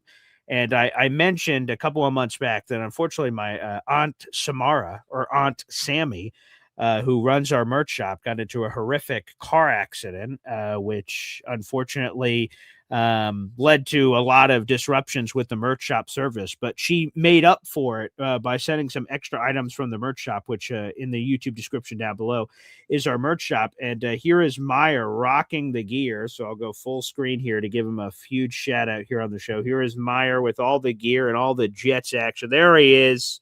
Hell yeah, look at how happy Meyer looks. There he is. Shout out to Meyer there on the program. Appreciate you. And he asks, because it's on a lot of the gear, he said, hey, just out of curiosity, what is the significance of the football and the number 25 that's on a lot of the Boy Green gear? Well, the football is just sort of like it's a football show, so there's a football. So I can't really say that the football itself has special significance outside of that's what the show's about. But the 25 was my jersey number in high school, playing high school football. So that's, if you see me anywhere, branding's super important to me to sort of have the same thing everywhere. So TikTok, Facebook, Instagram, PayPal, Venmo, all of it is at BoyGreen25. So I try to make it very simple. So the 25 is my jersey number from high school. That's my social media handle everywhere. If you're ever trying to look for me on Twitter or Facebook or Instagram, YouTube even, all of it is at BoyGreen25 to try to make it as simple as possible. So that is significance. I guess the football part of it is my high school football career, I suppose. But that's it. I appreciate all the kind words of keep up the great work, and I love the items, and I'm glad. So the merch shop is down below. Hopefully you guys are really enjoying it. If you guys do ever buy stuff for the merch shop, I appreciate it. Make sure you tag me on social media, and we'll blow it up and highlight it here on the show. I'd love to see it out there in the audience. So Meyer, salute to you, my friend. Welcome to the Army, and thank you for purchasing a member to the Boy Green Coffee Club merch shop and everything else that entails. Yes, sir. I would like to give you a compliment. The Chris Please do that more. Interview that you just had was an awesome watch. Thank you. Big shout out to everybody in the chat. Appreciate you guys being on. Go check out that interview with him. I thought it was super awesome. And one of my favorite things that he talked about was the Yeah. base of a quarterback and Yes. how it all starts from the base. So it's all about that base, all about that base. No, I had to I put it in. knew that. I'm in a singing mood today, bro. I don't know I can why, tell. but I am, man. Like I just Okay. am. Sing to me, baby. Your family is so lucky. Thank you for saying that. I appreciate that. Yeah, for those who don't remember the name or it sounds sort of familiar, Chris Drevler, formerly played for the New York Jets for about a season and a half. It was a full year and then a full off season of the next season when he was with Aaron Rodgers. So he was there in 2022, and that's where he had the magical, crazy preseason that we all like lost our bananas for. And then next year he was with Aaron Rodgers through the Hall of Fame game. Unfortunately, he got hurt during that game. I was there, and he was eventually waived. So the run ended, unfortunately, for Chris after the injury. But we get into a lot of cool stuff. He gets into a huge misconception about Zach Wilson that I never knew. That was a interesting story. He talked about, to your point, Johnny, some of the other things. He retired this offseason. I could have talked to him at any point, but that's one of the reasons we talked to him. He retired this offseason. He's 31. It's crazy to interview him. I'm like, holy crap, this guy is younger than me. That's a little weird. Not that you can't interview younger people, but that was just a little bizarre. That's once you start getting older and then you're like seeing, oh wow, 20-year-old Arvell Reese was drafted. I'm like, oof. That was a while ago. That's good to hear. But yeah, shout out. Thank you for the shout out for the Chris Drevler interview. It was very cool. One of the other things he does is coach quarterbacks out in Arizona. So he talked about the pillars of development, and it was a good question. I can't remember who it was by. I think it was Philly Noodles, maybe. His question was about quarterback development. What was it like for the Jets? He played for a few NFL teams, like sort of what that process like. And he seemed to really enjoy the question. So that was cool. He gave advice to Cade Klubnik. I'll write about that at some point this week, which I thought was fascinating too. He's also a motivational speaker. So he does like a million jobs. He does real estate. He's trying to do broadcasting too. But he said he was this motivational speaker. And I've seen a few of his speeches. I said, hey, the Jets are on run. Can you give the Jets and their fans a motivational speech of we could turn this thing around? And he gave it. If you look at our YouTube video section, you guys can see the 2-minute speech he gave, which was pretty cool. So that's up there. So yes, please check out the interview if you haven't already. And here's the thing. I'm not going to promote this on the poster or anything until it's official. And I told you guys before the show, and if you guys saw the interview, you know probably what I'm about to say. So Chris Drevler, in the middle of all of it, I just asked him, do you realize how much you mean to a lot of Jet fans? Because there are Jet fans every preseason that go, who's going to be the next Chris Drevler? You just had this crazy cool moment that, you're sort of a cult hero. I'm like, do you know that? Or are you even why is this guy even interviewing me right now? Why? I haven't played there in a couple of years. And I told him that. And he said, I love Jet fans. I talked about a special connection. He said, I'd love to get up to a game. And I'm like, well, we're hosting a tailgate. I mean, if you're serious about going to a Jets game, we'd love to have you. You could sit with us and everything else so we can make it happen. And in the middle of the interview, he said, all right, sure. Yeah, let's go, basically. And again, in my head, I'm like, is he just yanking my chain here? Because it'd probably be a jerk thing to say in the middle of the interview. Nah, I'm good, thanks. I don't know how I would recover. Yeah, go ahead. I have not seen him yet, so let's see. Yeah. If you do see him, let me know. Feel free to update it. And he said that he'd come to a Jets game, and I'm like, is he yanking my chain? Or would he really come? And then so the interview's over. We get off air, and now I'm just talking to Chris. I say, hey man, I'm serious. If you want to come up to a Jets game, that'd be awesome. We'd love to host you. We're gonna have a party, and it's gonna be a good time. And he says, hey man, when the schedule comes out, hit me up. And we'll go back and forth. So we talked about it. And so there is a chance. I don't know how big of a chance, we'll see, as to vibe with the schedule, I guess. He lives out in Arizona, but he does some stuff with the Canadian Football League as well. So he's up in the area. And so there is a chance that Chris Drevler comes to our freaking tailgate, which would be nuts. So we will keep you guys posted on that. That would be absolutely insane. And hopefully that happens, because that'd be cool. That'd be sort of surreal. I mean, last year's tailgate was pretty special. So we get Chris Drevler, this new one. That'd be awesome. So anywho, thanks for the plug on that, Johnny. That's a long aside there, but it was awesome. Old Strevy. You're welcome. All right. Now let's get to the phone lines here on the program. That's a big comment. Like compliments. Who, me? Yeah. I love compliments. I compliment myself. I look in the mirror and compliment myself every day. So I love compliments. I just was like surprised. I was like, oh, thank you. You're welcome. Appreciate it. All right, let's get to the phone lines. Pin comment on youtube.com/boygreen25. If you'd like to call into the show, now is the time to do so. Let's go to it. It is Kyle Clifton. What's up, gentlemen? How are you? Morning, Kyle. What's up, Kyle? I want to say every time that you come on, I sing your song. There we go. Kyle Clifton. Inside, outside, whatever. Yeah, that's nice work, Mike. I make up words to it too, so like I don't go with the host. Oh, interpretation. Like, you're just a karaoke singing your own version. Okay, that's cool. I guess It's fine work by Gator. There's no doubt about it. Yeah. How long has he had that intro for you, Kyle? Do you know? 1947. It's been a while. It's been about it's over a year now, I think. Okay. I thought so too. I was just making sure. Okay, great. It's like so, 2 years, but I'm not counting. Yeah, I'm pretty pleased with the Breece signing because my original take was worst comes to worst, tag him back to back, and it seems like you're getting him a slight discount. Correct. To that. You're right. So, that's correct. Yep. So,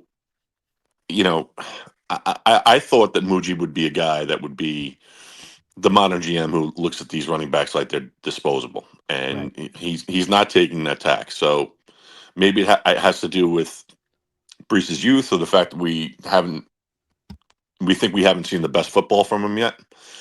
But if he actually wants to be here, I'm okay with it. And that was my main concern because the rumblings and the posturing and the tweets kind of indicated otherwise. Right. This is a fine place to live. There's plenty of options for you if you want to live in northern Jersey, if you wanted to live in the city and commute. Like there's things you can do. You got to make lemonade out of lemons, basically. If it's not your cup of tea, city living. But this is what you do if you're trying to make a living in the NFL. And really what it comes down to now is it's time for him to work. Right. And he's still a young guy where he can get a third contract. So, so if he realizes that, and he's still got good football left in him, and he's not degraded by these injuries, I'm okay with the signing because the cap is continually going up, and I feel like in a year or two, it could be viewed as a relative bargain if he performs. We'll see. I do. And I think that's it as well. I think that's another piece we didn't mention earlier that's important. The cap goes up every year. And I'm curious for Mougey, right? Because the more that he does, the more we get a profile on Mougey. Like it's hard on a first draft or something. We're like, we don't know what he values. Does he value this or this? Does he value this position or this position? And signing Breece would indicate that he feels a certain type of way about running backs. But also, I take a step back and say, is that true? Or is it just our situation? We don't have a franchise quarterback. So we do happen to have the money. And in this multiverse, he would pay Breece. But maybe in another one, would he? I don't know. But I think he cooked here because there's no long-term. Breece didn't bend him over a barrel, get guaranteed money into year 3. He didn't do that at all. We avoid a massive storyline. He's getting deals done. Look at all the rookie contracts. Cade Klubnik, Kenyon Sadiq, and S. Cooper. We might have all of them done. There may be one I'm forgetting or something that isn't done yet. I'll have to go back and look through the rookie class to see. It's Omar Cooper. I think he's the guy, right? Oh, yes, Omar. Right. He's the guy. Because he's got the opportunity to sign another contract, as Kyle said. Yeah. What happens if Breece totally explodes this year, right? Off the hook, like just takes over the NFL. What do you do with them next season? You play that year that you signed. I'm not paying you again after a year. Hell no. Absolutely not. No way. Can you get rid of him? Would you want to? Because then you have your young quarterback coming next year. I don't know. I'd probably rock with him. I'd say, hey, buddy, you perform good. Yeah, that's why we signed you. That's what we expected. Phenomenal. Is his trade capital at an all-time high after next season if he goes like through the roof? Well, what do you believe that price is? I'm just saying, like he's a 20. I know you're just but he would be a 26-year-old. He would be a 26-year-old running back with no money on the back end. He's got $14.5 million, right? As a hit. Sure. So, what team out there, is there a possibility that a team would take a swing at Breece Hall after a monstrous year, like at $14.5 million, basically? Like, I'd probably what rather would keep him.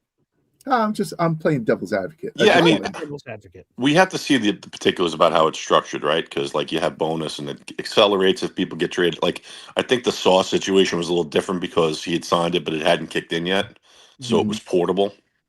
Right. So, like, I get what Snowball's saying, and I agree with Boy Green. Like if we had Pat Mahomes, maybe you go into next year saying, okay, what if Keywan Lacey's there at the top of the second round? Like, like that's the kind of thing that you if you have vision of team building that you have to think about. If it's at all portable, and we get to next year, and we keep all our picks and don't have to go up, it's entirely possible if that contact were tradable and we were comfortable with eating some money, or the money was going to the other team, that we look to do that. That's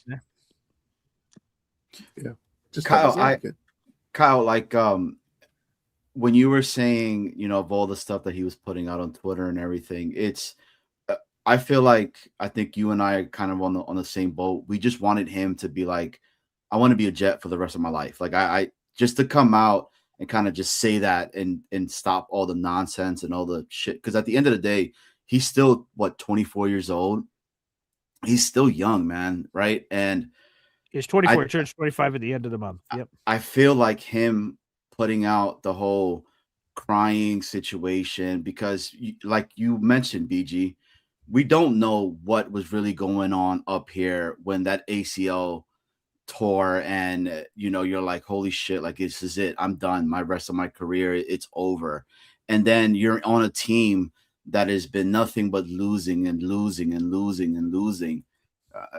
It does something to you. But I think him putting that out there yesterday, for at least for myself, I was like, I get it now. I understand what he was trying to put out. Now it's time for you to show everybody why you are this person that the Jets paid so much, and you could cut all that noise that was ever being said about you.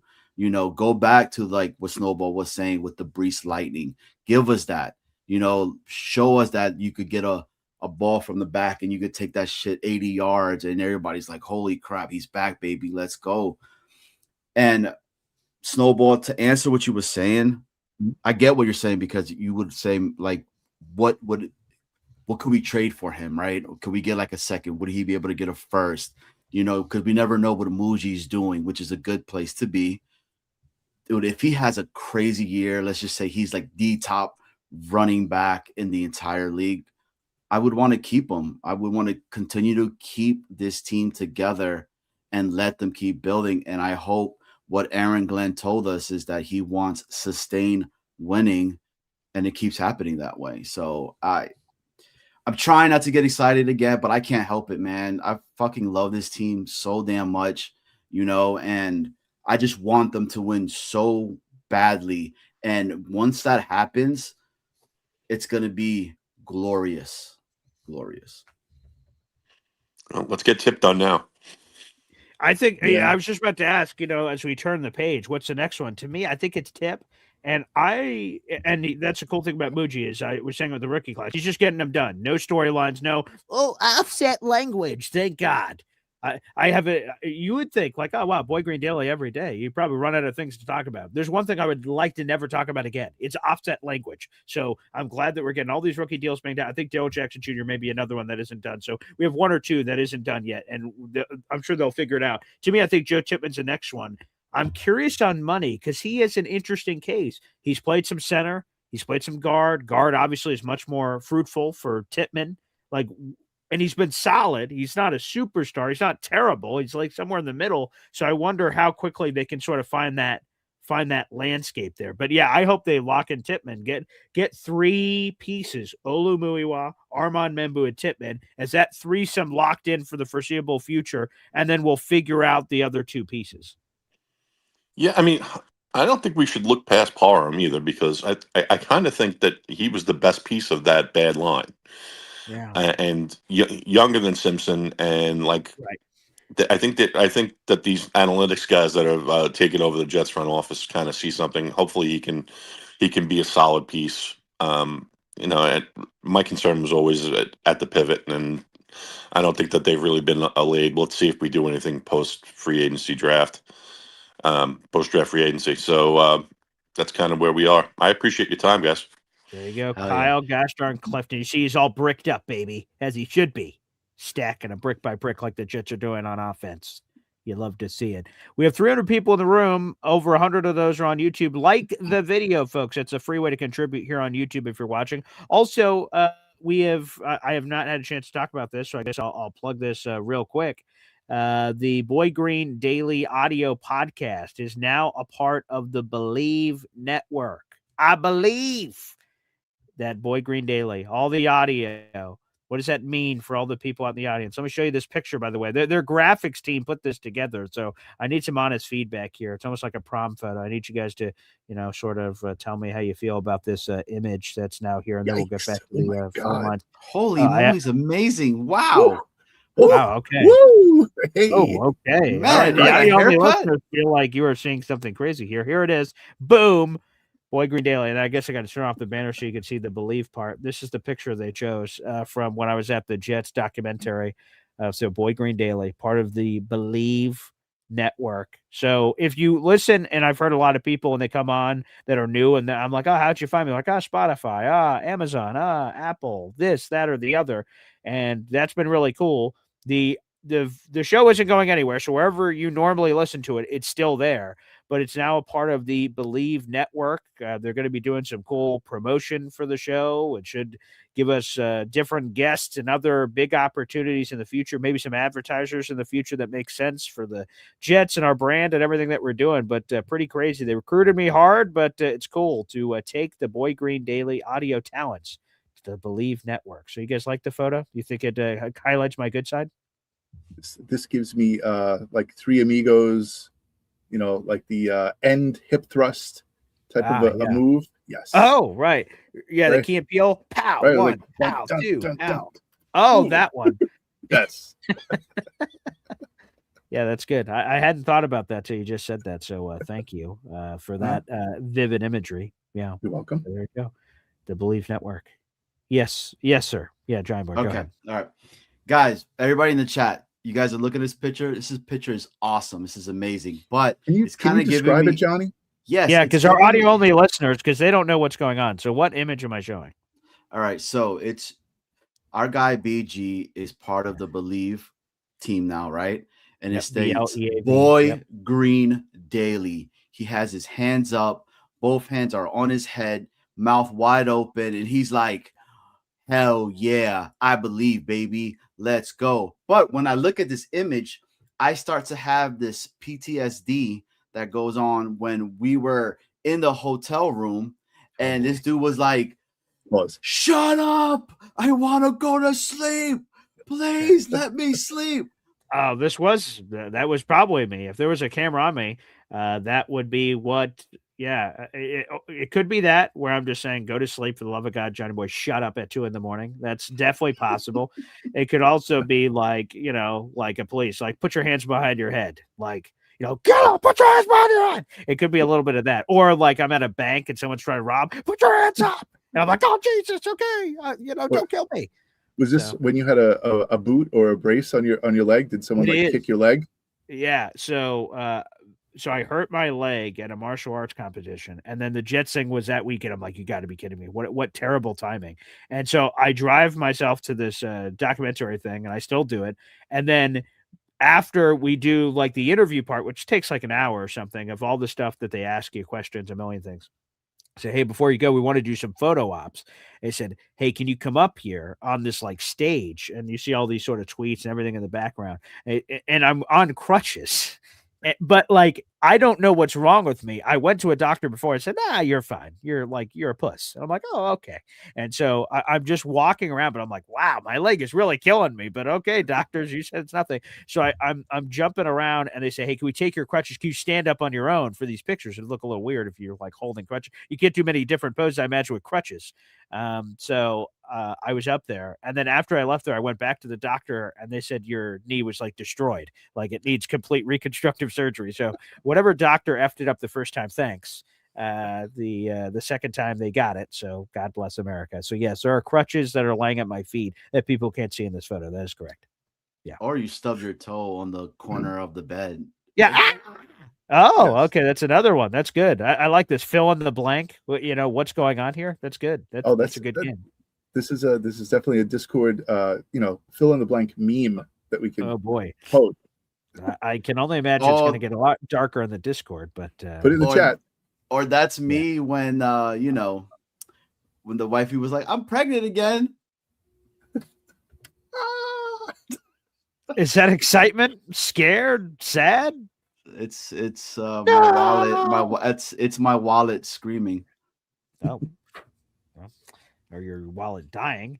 But either way, I appreciate that. So shout out to, again, the Believe Network. Again, if you listen to the audio-only version of Boy Green Daily, that does nothing. It changes nothing. You don't have to do anything. You don't have to go anywhere different. You'll see the imagery. This is the picture you will see every time you listen to a Boy Green Daily episode. Me screaming at you. The other one used to be me doing the... I don't know what that one was either, but that was the audio only. That was arms extended, mouth open. Oh, right. Ta-da pose. Yeah. Ta-da. Right. Ta-da. Yeah, see, I got to get better at that. I got to keep acknowledging our audio only listeners, especially because that's our roots. This show was audio only before it ever became video, which some people prefer the audio only, which it's hard to blame them. So appreciate that out in the audience. All right, let's so Face Believe. for radio. Believe. But before I go anywhere else, can you guys give some friggin' plugs for God's sakes? We have the Jets Worldwide team. We got a couple hundred people in the room. Give it to us here. Jets Worldwide, baby. Friday night, 7:30 p.m. We have a loaded month coming up for you of straight New York Jets super fan content. Just last night, we had super fan Hall of Fame inducted Mikey Holcans came on, telling us, how the origin story, how the fandom became of the Hulk. And then from the Hulk, how he became Mikey Holcans, his love for the New York Jets. It was a awesome piece. But yeah, every single Friday, 7:30 p.m., Jets Worldwide, all one word. Come and check us out. Us upcoming week, I'm going to put it in here. I'm going to plug it in for you guys. We actually have the International Fan of the Year that was picked by the New York Jets. That's going to be here. I am excited for this episode because it is going to highlight him as a fan in another country. How did the fandom start? And that fandom made this entire club that is just New York Jets based out in the UK, which is huge now as well. So can't wait. We got Court and her father coming on, so we can't wait for that one. Our guy Lou B, of course, he's going to be rocking there with us as well. We got some news about some other international fans that are coming on. So we are truly going Jets Worldwide. Like, we are worldwide now. So please plug it for audio only listeners. They just keep hearing Jets Worldwide over and over again, all one word, Jets Worldwide. But where? What medium of choice is that? Oh, it's on the YouTube. Yeah, definitely. It's on. It's on the YouTube, and it's at 7:30 on Fridays. Yeah. So sure. Eastern Standard Time. Yeah. You can't beat it, man. Jets Worldwide. Okay. Sure. Yeah. What movie is that from? Cha. Come on, man. Wayne World. Wayne World, bro. No, Wayne's World. Like Cha. Wayne's as World? if. Yeah, Wayne's World. Wayne's World. Yeah, sorry, I haven't seen that in forever, but I'll make sure I jump right on that. By the way, Cha. I guess. Here's a shout out. Someone I haven't seen in the chat in 1,000 years has returned, and then we'll go back to the phone lines here. Scotty Mayhem is back. The Knicks guy. Scotty. Scotty Too Hottie. He's back. He has risen. Oh Scotty Mayhem is back, baby. I have not seen this dude in forever. The diehard Knicks fan, passionate guy who called into the show a lot of last year. So it's great to have Scotty Mayhem back in the fold. I see him lining up the comment section. Holy crap, he's back. All right. Well, Scotty, let us know if you're coming to the tailgate, buddy. We're running out of spots, so take advantage while you can. All right. Back to the spots where he yells at you. Yeah, that's true. That's true. I might. Oh, and BG. Oh, real quick. Okay. On the Jets Worldwide, I have to say this real quick. There's a segment, guys. You go catch a replay if you guys want to. Well, we want you to hit the like, hit the sub. But Mikey Holkans gives us an inside look at his New York Jets. Oh, I saw that. It is amazing. I mean, all the signed memorabilia that Hall of Fame stuff. He has like a table with like 4 helmets on it. I'm like, what in the world? Like, what a setup. Like, that's nuts. Good for him. That looks sweet. So yeah, I can't. You said, you were giving me flowers of like, you can't say enough about Chris Drevler. I can't give you guys enough love for the Mikey Holkans interview on the show last night. And I had known of Mikey Holkans because how can't you? It's he's hard to miss. But I didn't know him personally, and I met him in the line with Lou B. And what a quality human! We had a lot of fun. He said that that was like the greatest pit experience ever because of all the energy for the fans. And I said, "Oh man, that's an honor." I wanted to make sure I didn't disappoint. So that was super cool. So big salute to Mikey Holkans. That's awesome. BG, he said that the Omar pick, right? When we traded back in, he said that was the ultimate of like how insane we went, how crazy. And they told him, which I didn't know this, right? But he said, he's like, hey, we just want to let you know that this is what we're going to use as part of the 2027 documentary thing, NFL draft. Yes, we signed that. Yeah, we had to sign paperwork. They said, "Hey, we want to use this to promote the draft next year." So if you randomly see us on commercials, that's pretty cool. You have to basically sign your life away.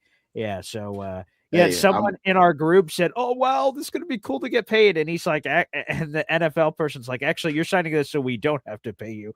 Actually, I just started laughing. They go, "No, it's cool. I still want to be on it." He's like, "All right, pal, you're on it."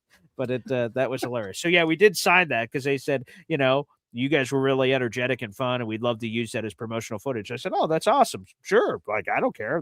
That'd be cool. I love the draft." So if you guys want to use that, that's cool. So yeah, that is pretty awesome for sure. If you didn't sign it, would they put like a honeycomb thing over your face? That's a good point, right? Because they're not going to blur. That'd be very weird to show on footage, blur the face. So yeah, I don't know what they would do. Put the draft logo in front of your face or something. I don't know. That's a good question. Let me ask you. So you saw us panning through the man cave.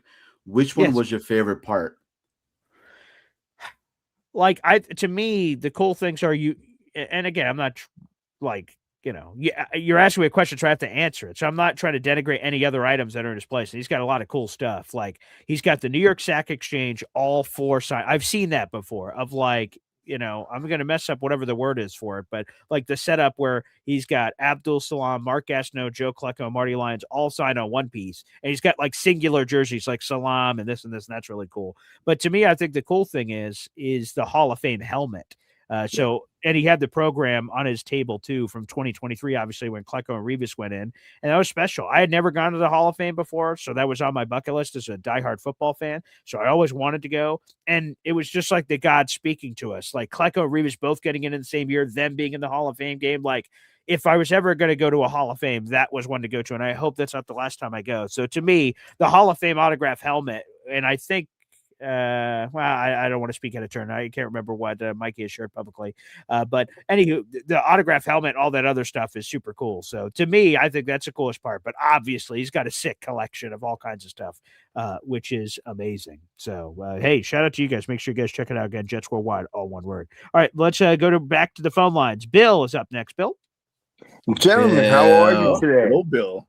Let's go Mets. Let's go Mets. Brody strong, baby. Brody strong. All day, every day. Yep. Yes, sir. I have a bone to pick. There should be a hyphen between the B and the L in believe. Otherwise, I'm looking at that word and saying, what the hell is blav? What's the word? What is blav? The word that you're trying to, instead of believe, it looks like it's blav because you don't have a hyphen between the B and the L. It looks like blav. Yeah, blav. I see it now. Come on, blav. Yeah, that's a good point. And also, when I saw that, I wasn't sure if that was believe. Like, is it just believe? Like, there's no E before? What's wrong? Like, What's wrong with spelling the word correctly? Believe. Sure. I don't understand that. It's very confusing. I'm not sure, but they reached out. The 73 Mets used that. You got to believe. And we came within one win of taking the World Series that year. Yeah. We're a team that only finished 4 or 5 games over 500. So I think spelling it correctly would be nice. Okay, I'll let them know that. I'll see where they go. I just arrived, so I'm not sure if they're going to take my criticisms or tell me to shove it and pack up the cardboard box. But I'll give it a whirl. I'll let you know. Send them over to me. I'll straighten them out. But anyway, hey, I think BG's getting a phone call right now. Hey man, by the way, after I saw your episode, thank you for your run. Yeah, it's over, right? Because it's funny that everything we're talking about right now is going to be on the audio podcast that they're going to hear. So I guess that person would say, "Who's this Bill guy?" You should have kept them off the phone lines. What's going on here?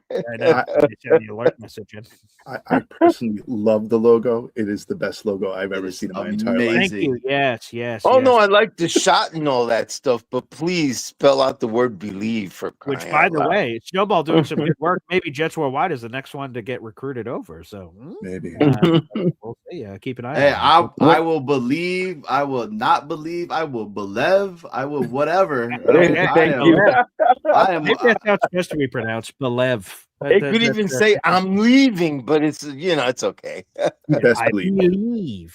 I guess best believe. Right. Well, there you go. I'm happy that we signed Breece.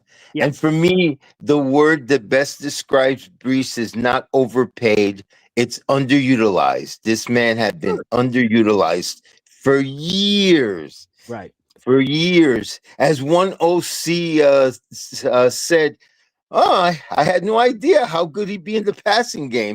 That's unbelievable. I will never forget that. Paraphrasing, of course, not word for word.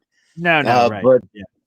But So one thing's for sure, his performance will, in one way or another, either leave us thinking, well, if he has a bad year, then he has a lot of explaining to do. Whereas if the Jets underutilize him again, then it's like, okay, now management has has to give us some answers. Otherwise, if he's utilized the way he should have been all along, he's going to be very productive for the team. And the other complaint I think is so stupid. He's unhappy and stuff. He's playing for the Jets. Of course he's unhappy. We're Jet fans. Are we happy? No. What is this? If the fans are unhappy, that's okay. But if our players are unhappy, that's not. Come on. Winning will cease all that nonsense, and we'll be okay. So go Jets. Let's win, for crying out loud. Let's hope so. Bill, you're the best, baby. Appreciate you. And I would let you stay on, but the folks over at Believe said they told me to pull you. So sorry. Bill brings up a good point, though. They're my new he does bring up a good point. I mean, like the fact that Breece has to prove it, but there's a lot of mouths to feed now. Like you did it before. You named the list. Isn't that crazy? That's crazy. Right? Like a lot of mouths to feed? Jets offense in the same sentence? Yeah. That's crazy. But true. But true. What? Yeah. It is the truth. It is. We'll see. We'll see. I'm curious how the target share will go. Because Garrett Wilson obviously is at the top. Breece Hall should be more involved as a receiver, but where does Kenyon Sadiq fit in? Omar Cooper Jr. Like these guys, on one hand, you got to say they're rookies. So some come into the league and are Justin Jefferson. Some people come in the league and they're nothing. So I'm sort of curious on target share there of what's going to happen. That's going to be interesting to me. C is up next. Hey, how you doing, guys? You caught me off guard here. So, Okay. C? All right, then I'll bring you back. All right, take two. Here's C. And hey, how you doing, Johnny now boy? He's on guard. Now he's on guard. Great. What's going on, C? How's the back? Yeah. I'm still waiting. It's the same. But anyway, hey, Johnny boy, I heard you're going to Richmond today. Yeah. And a few. Let me know. I'm going. I'm leaving here by noon. I'm going to be at the. I have to go up to the Richmond Convention Center. Mm-hmm. So you're going to be a little bit. You're going to be far from where I'm going to be at a little bit. Okay. Yeah. So I'm going to be up in the Mechanicsville area parts. Okay. Of Richmond. Yeah. It's right there. Right. Yeah. I have to go up there to my granddaughter's graduation. But here's the good news, Congratulations. boys, is that C is coming to our tailgate. So as long as Johnny Boy and Snowball, who I currently saw are on the sheet, as long as they're there, we're all going to be able to chum it up together. Will I see you, C? That I'm gonna go. Yeah, you know, it's funny. I'm gonna. It's funny to see somebody that's bigger than this. That's right. Right. We're gonna get out of we these see boxes. everybody. They're this big. Right. Remember that squeeze your head? I'm crushing your head. I'm crushing it. Anyway, you know, I was thinking about something, and we should make a chart because when the season's ending for the Jet fans, we're like down here. We're like off a cliff. And then we got the whole off season and we're like, oh man, this team really sucked. We got to fire Aaron Glenn. They made some really shitty draft picks last year. This team's never going to be any good. Jake Asman's going crazy. Everybody's going out of their minds. Then all of a sudden, the offseason comes and we start getting towards the draft and we start crawling up the chart. And then all of a sudden the draft comes and it's, wow, we got some really good players. Hey, did you see AG's news conference? He really sounds different this year.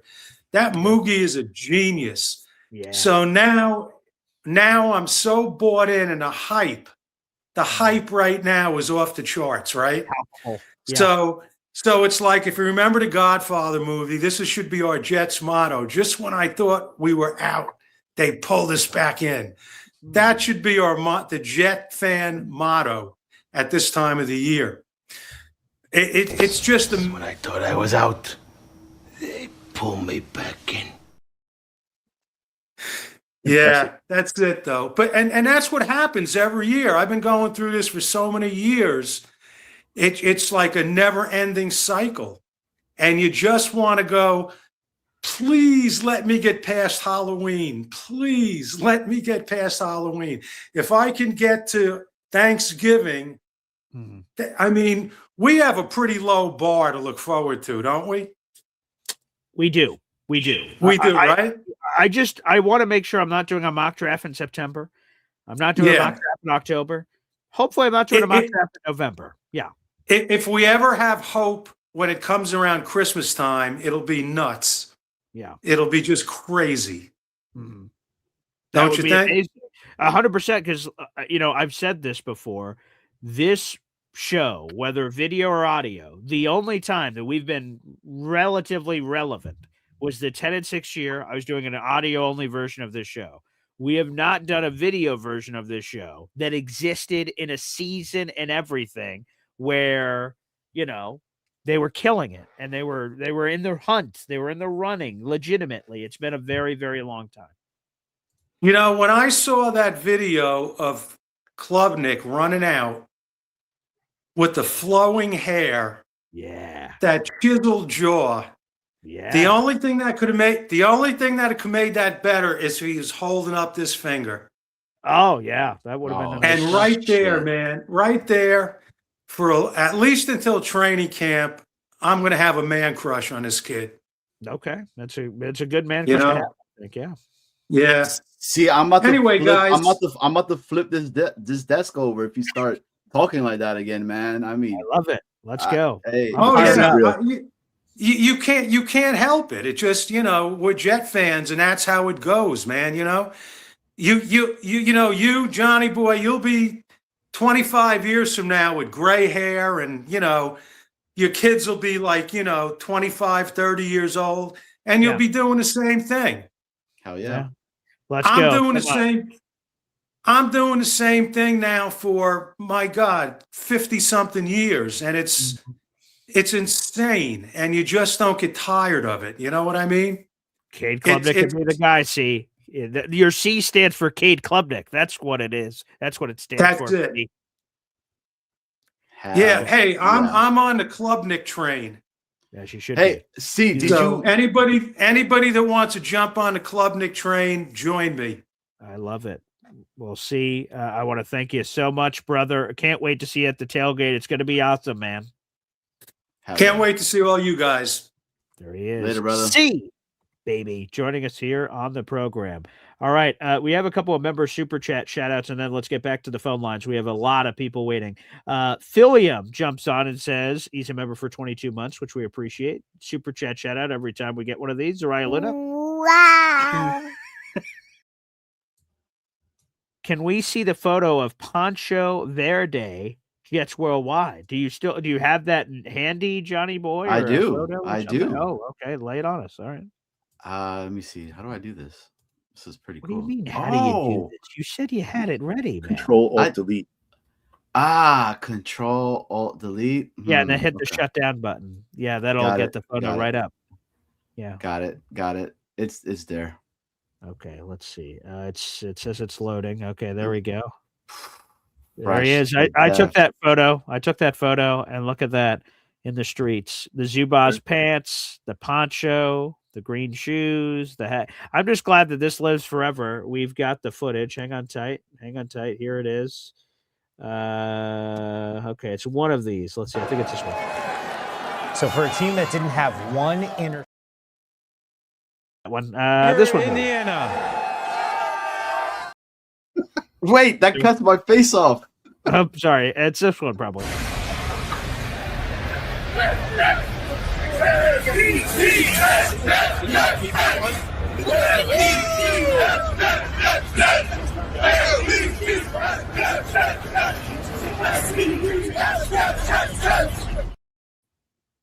Much glory. So hey, I'm glad that it made it on television. It deserved well, it did multiple times, as a matter of fact. Even when they cut back to you back there, it made it on. So we had to stand out, and shout out to Lou B, man, for all of us. Yeah. BG, I have to say thank you to you because you sent me that video of the Ponds pick. And it was awesome because I'm in a sea full of Steeler fans at this point, and I'm rocking my get up. I'm still holding it down as you do. and, Sure. And the dudes and like all the people that are there, they're like, I'm like, bro, you're just fucking New York Jets, JETS. I was like, that's the only way I know how to be. I can't be any other way than gangrene all day. And yeah, dude, it was awesome, bro. And then you sent me that video, and you were like, bro, we're all on TV together. Like, what are the chances? Because again, for people that forget, so we all go to the draft. I can't believe it's so many weeks before. It feels like yesterday in a lot of respects, but at certain points during the draft, we're separated. You're in a completely different section. We're in a completely different section. And the D'Angelo Ponce pick, that's 50th overall, Jets trade back from 44, go to 50. We lose our crap on TV.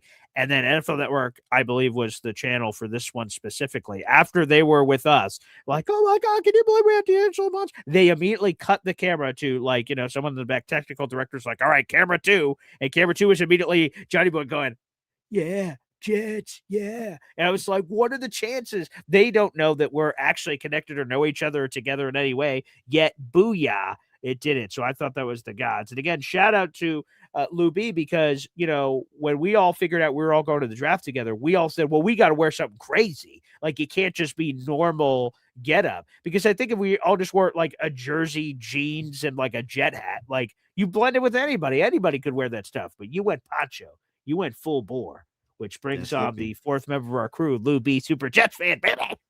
Good morning, everyone.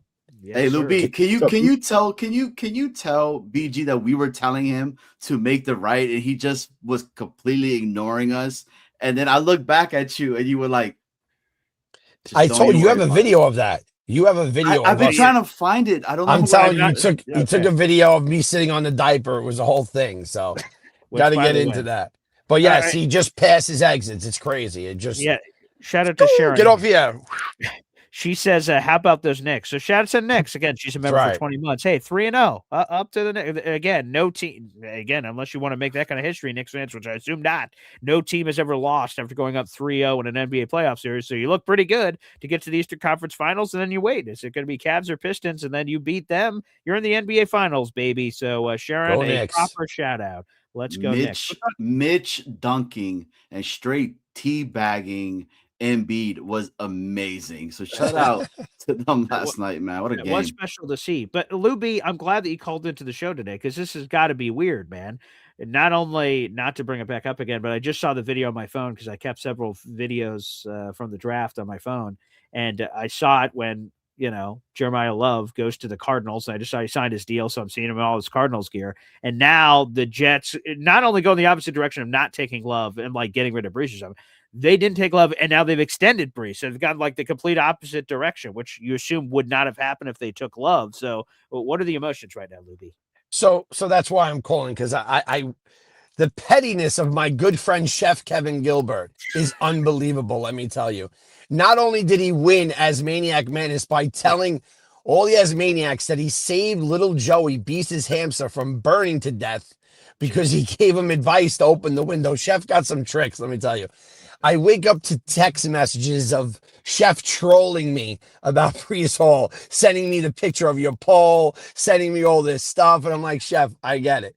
Okay, so let's rewind for 1 second here. Obviously, the draft is the draft. They did not pick Love, right? They had a plan. Yeah. I love Love. He's going to be incredible. Everyone will see. Yeah. Breece, once again, back to my story, which is you've met these guys, right? You met them with me in Pittsburgh. Yep. Breece has told a lot of people he didn't want to be here. He was unhappy. Can anyone blame him for that? I never said I blamed him for being unhappy. There was a lot of reasons they didn't use him right. By the way, Jet fans in the chat, I was the guy screaming with Chef Kevin for Breece when other fans were like, didn't even give a shit when he scored that big touchdown. I was like, how can you not support this guy? This is crazy. There was this whole thing with me and Chef knowing when, Breece scored and people just didn't give a shit. But anyway, Mougey sat them down and basically said, here's your options. I'm going to tag you this year and I'm going to tag you again, and I'm not going to pay you $1 more. What do you want to do? And he just gave him that money because that's exactly what happened. He paid him exactly what those two tags would be. They need a running back. He is a very good running back. They signed Breece. I am happy that hole is filled. Period. End of sentence. But now I want to see the Breece that wants to be a Jet. If you don't believe me, you could have looked at his social medias in the past. Yep. I want the Breece that wants to be a Jet. I want the Breece that doesn't hide behind the guards. I want the Breece that goes for the hole and doesn't just play to protect himself. And I understand why he did. This is his livelihood. This is his family. But it's Breece time. And that's one less massive hole to fill, because the last thing we needed right now was drama in camp. Mm-hmm. And they also know that was a possibility. So I'm happy. Okay, good. As am I. And again, I wanted Love, not as badly as you, I guess, because no one in the universe wanted Love as much as you. But I did love. And I told Love. I told you did. I was there. I saw Love. You guys. It was love at first sight. You guys made eye contact. Oh. It was pretty emotional, pretty fast fitting, quite frankly. Yeah. But now that didn't happen and it's over, and we'll see Love again when the Jets travel Arizona. Breece, I want to see Breece again. I want to go back to week 1 where he's taking 70-yard touchdown runs to the house, to the hissy. He did that multiple times against Denver in his career. Like, man, that's what I want to see. I want to see the home run hitting again. I want to see that kind of home run, big play ability at MetLife Stadium. When we go to our tailgate this year, I'm hoping we all cup our hands and scream Breece at the top of our lungs while we still have our voices for a touchdown to the hissy. That'd be amazing. There were times when Breece carried us on his back, period, end of sentence. And I used to scream, sign this guy. In the early parts, I was screaming because this was the only guy that was doing anything. But I think that Breece and Sadiq combination is so dangerous for other teams to be like, shit, which way they coming? I think we have an incredible offense. I really do. I think Geno was actually, I did not like when they did the Geno deal, but I think I like it a lot right now. A lot. Okay. And I'm starting to see the Cade is starting to really grow on me too. So I was watching Sorsby and Cade highlights last night before I went to sleep. And I was trying to go back and forth, seeing, Sorsby, Cade. The truth is that Sorsby runs a lot better than Cade. But on the accuracy and the ball throwing, I didn't see much difference between them. And the only good news is we have Cade. That's the difference. We don't have Sorsby. I think we should go for Sorsby. Me and Johnny Boy talk about it every day. But we do have Cade, so he's with us, and he looked like a stud going out there last night. That's what we need, a stud like that. And I have one more bone to pick, BG, and then I'll stop my rant. Bone to pick. Oh, yes, sir. Okay. Why didn't you do your photo shoot with your red, blue, and white jersey? He has the picture. I sent it to him. What he doesn't want to show shoot? I don't know. What are you talking about? Hold on. Your superfan video for the Jets.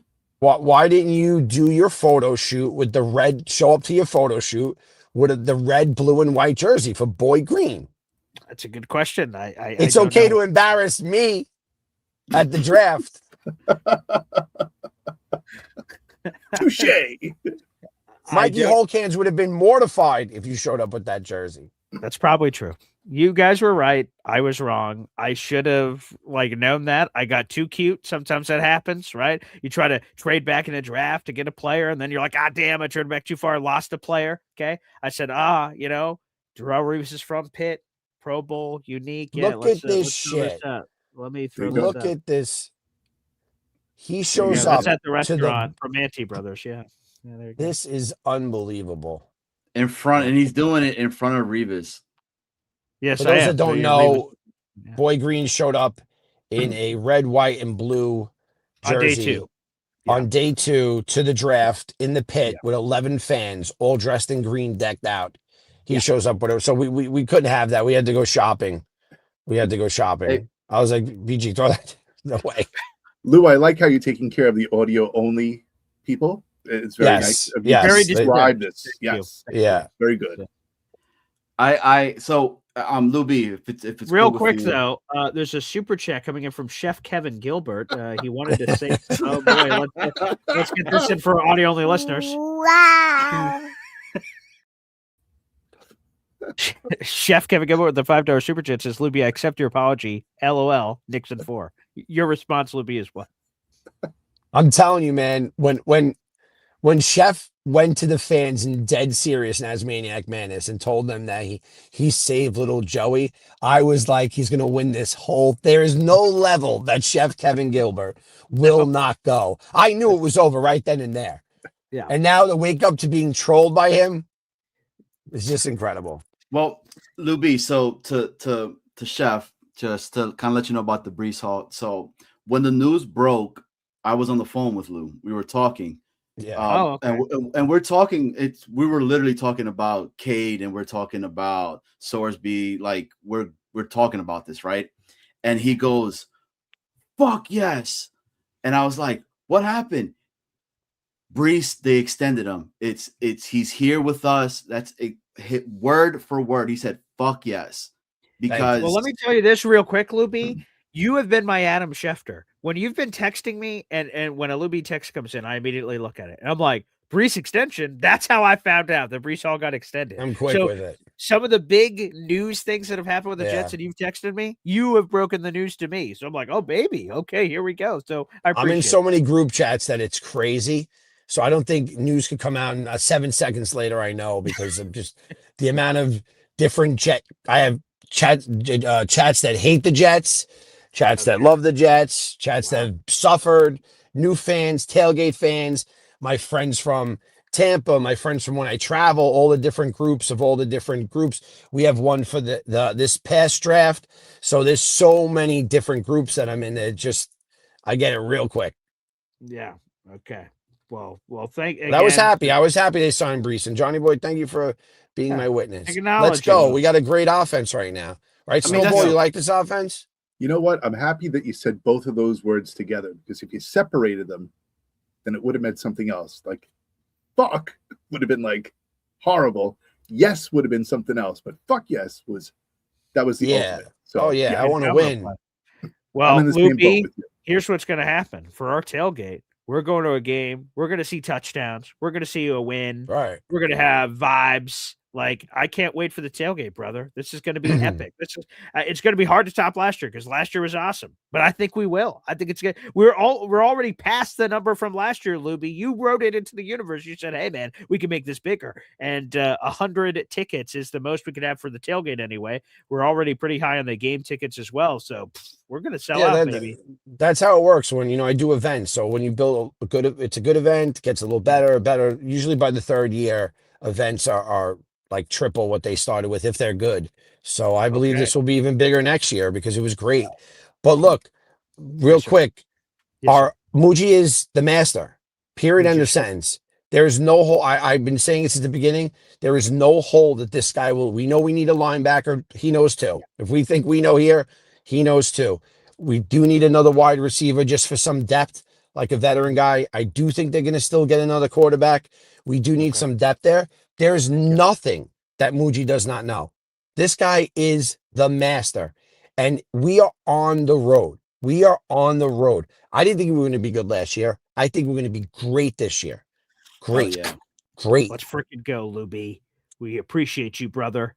Thanks for calling in. Ready, man. We're ready. We can't wait for his. We can't wait for his episode. So. And you're talking about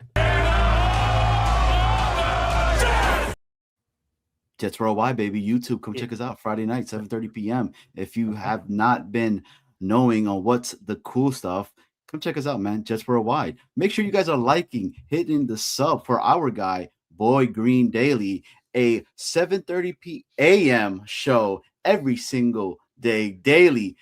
He gets up. I've seen it. He preps up. You should see the ritual that this man does right before he gets on the show. He is pumping his chest. He's like, Jets,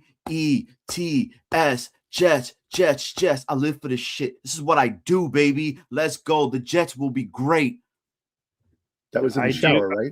Yeah. Positive affirmations. Yeah, and I was definitely beating my chest. So I appreciate you highlighting that. Good.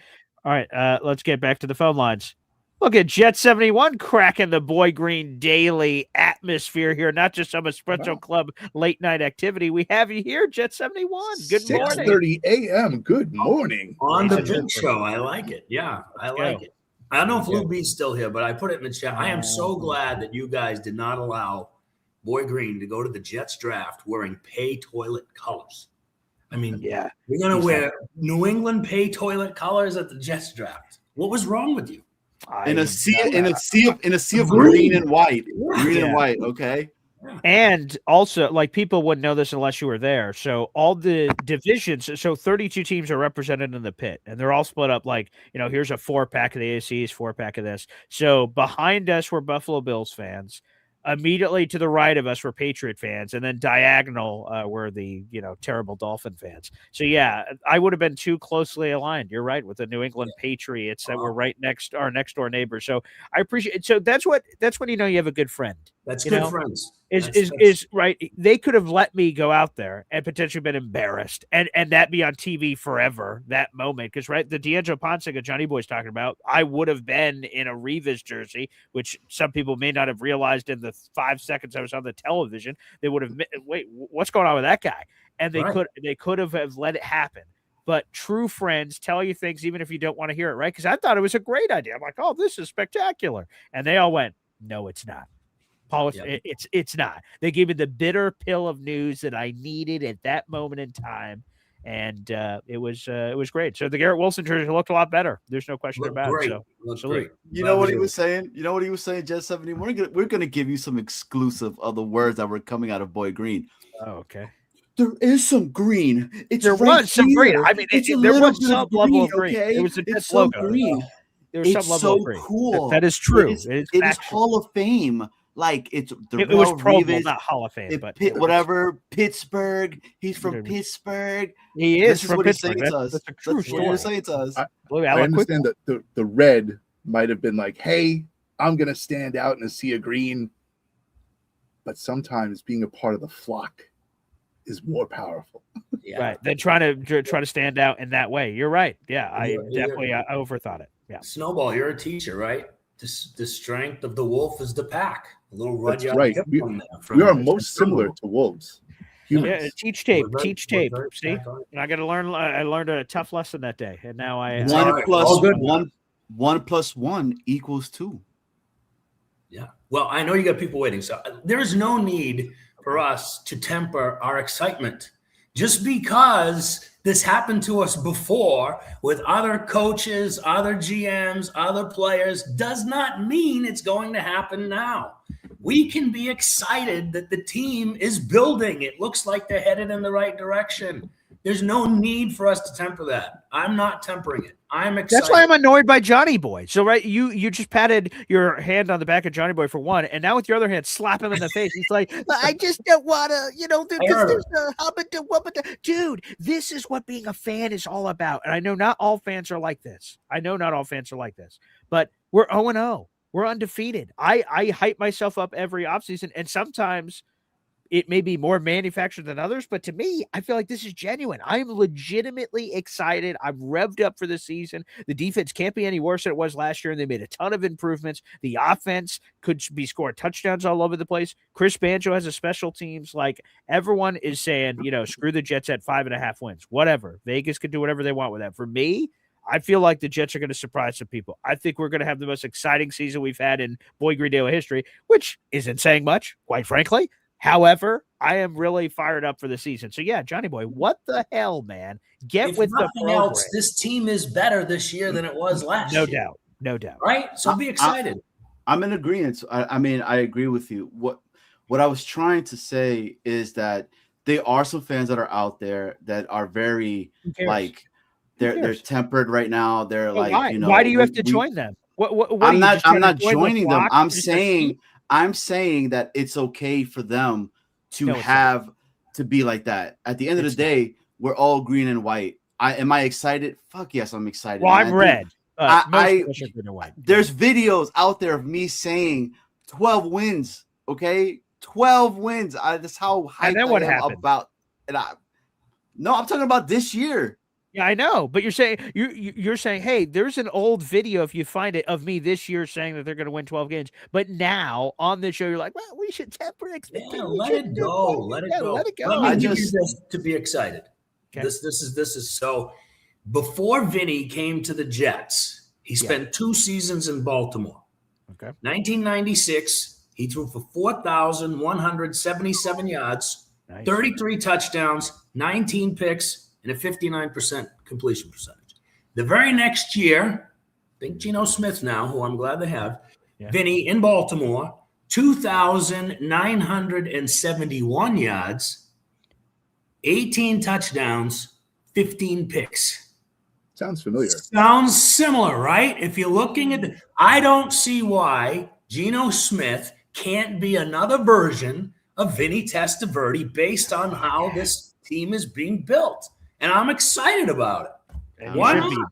By the way, Jets everyone, let me highlight this real quick. Let me see if that's the hat I think it is. It is. I have that in my collection. Oh my God, that's one of my favorite Jets hats I have in my collection. Oh, I love that. That's an old school. I managed to keep it white.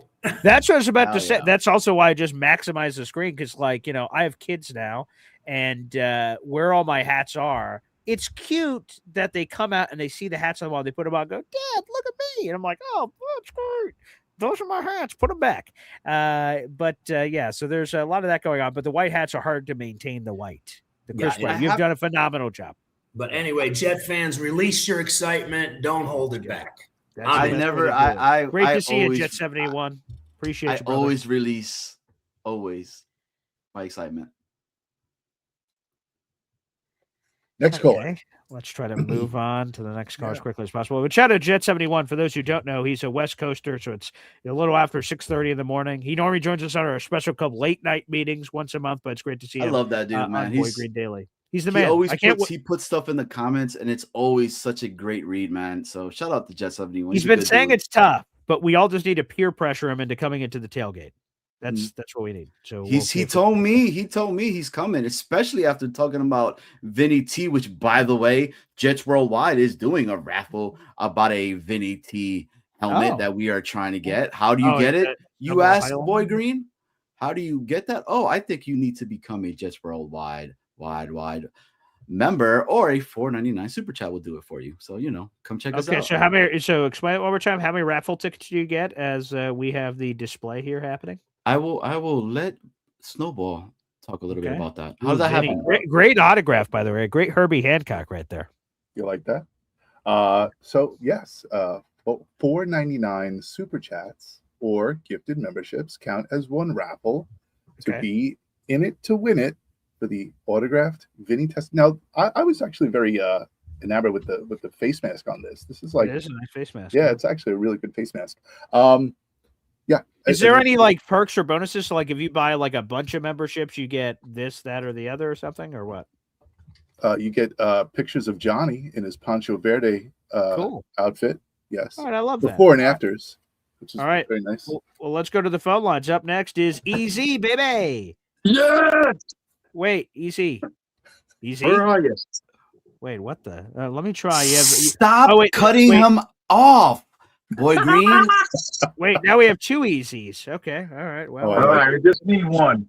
This is whoops. You got me? Oh, a technical difficulty. Yeah. Okay. Now I think we have the right Easy in here now. Okay. Hey, there we go. Okay, we got Easy. Hey, what's up, Johnny boy? Easy. We can't hear you. Are you talking? Yes, no, we can't hear you. Shut up. I can hear you, Easy. Stop. I will rejoin. Easy. No. Don't. Stop. I'm joking. Johnny's an I'm idiot. joking. I can Being hear a you. dick. Yeah, he's being a dick, and he's terrible at jokes. His jokes suck. I know because I've heard them in person, unfortunately. He is just such an empty hanging bag. He is. That's a good way to put it. He's just you know what an empty hanging bag is? Mangoes. That's what he is. You know what an empty hanging bag is? A sack. A sack. It's the fucking scrotum sack with no balls inside. That's a great just way to an describe empty it. hanging bag. Thank you for that. That's very vivid. I appreciate that, Easy. I'm making foodies. You're I'm making foodie. Okay, wait. Let's get full screen here. Full screen. Nice. All right, what do we got here? What's in the pan? That's red, green, and orange pepper with onion. Okay. And the other day I took some chicken and I sliced it up and I threw it in a baggie and shook it and fried it up and put it in there and mixed some other stuff and it was like awesome. It was good. Nice. Okay, that looks delicious. It's making me hungry. Yeah, it will. It will. I also have like 2 bags of sweet Italian sausages that I could throw in there too. Make sort of like a jambalaya without rice. But Are you bringing any of those to the tailgate? I could give Chef Kev the recipe if he wants to do it. I mean, I'm a pretty good cook. I was going to go to the Culinary Institute of America, but I didn't want to work when everybody was partying. So I chose music.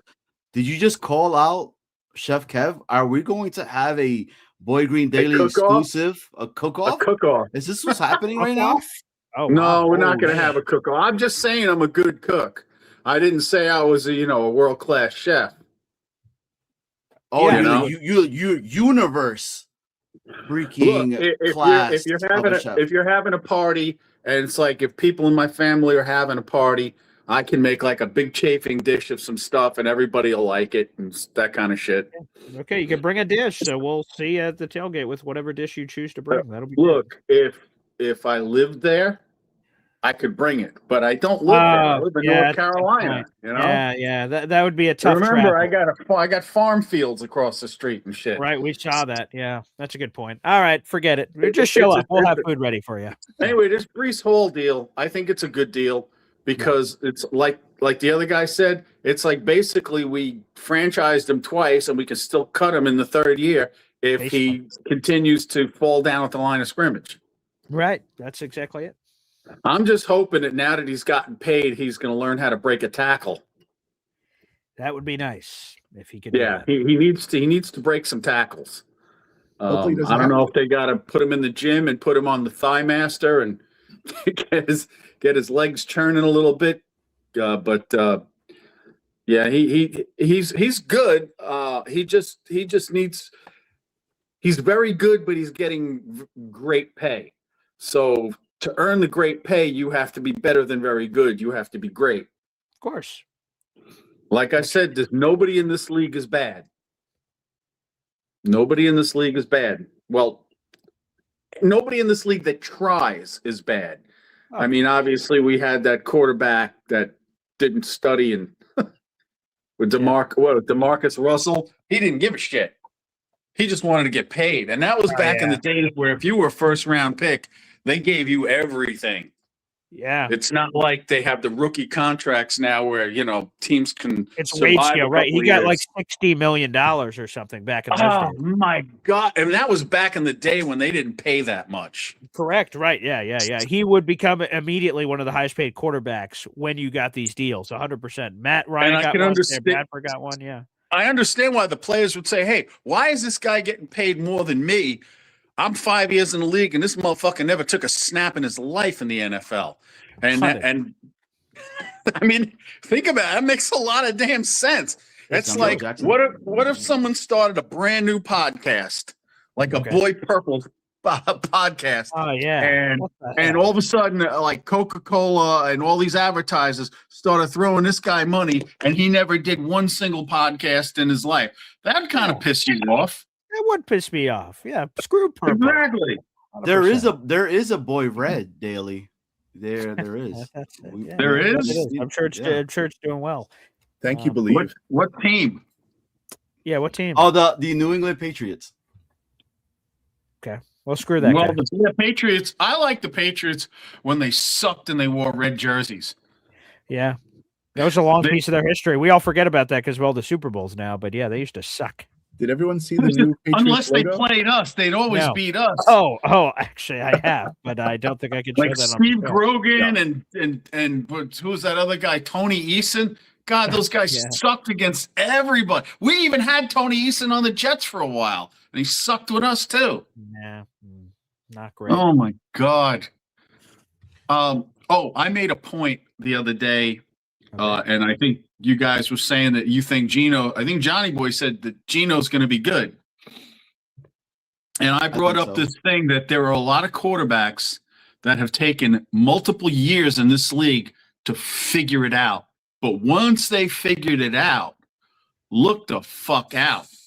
I mean, there was a guy that came out years ago. And when he first came out, he was god awful.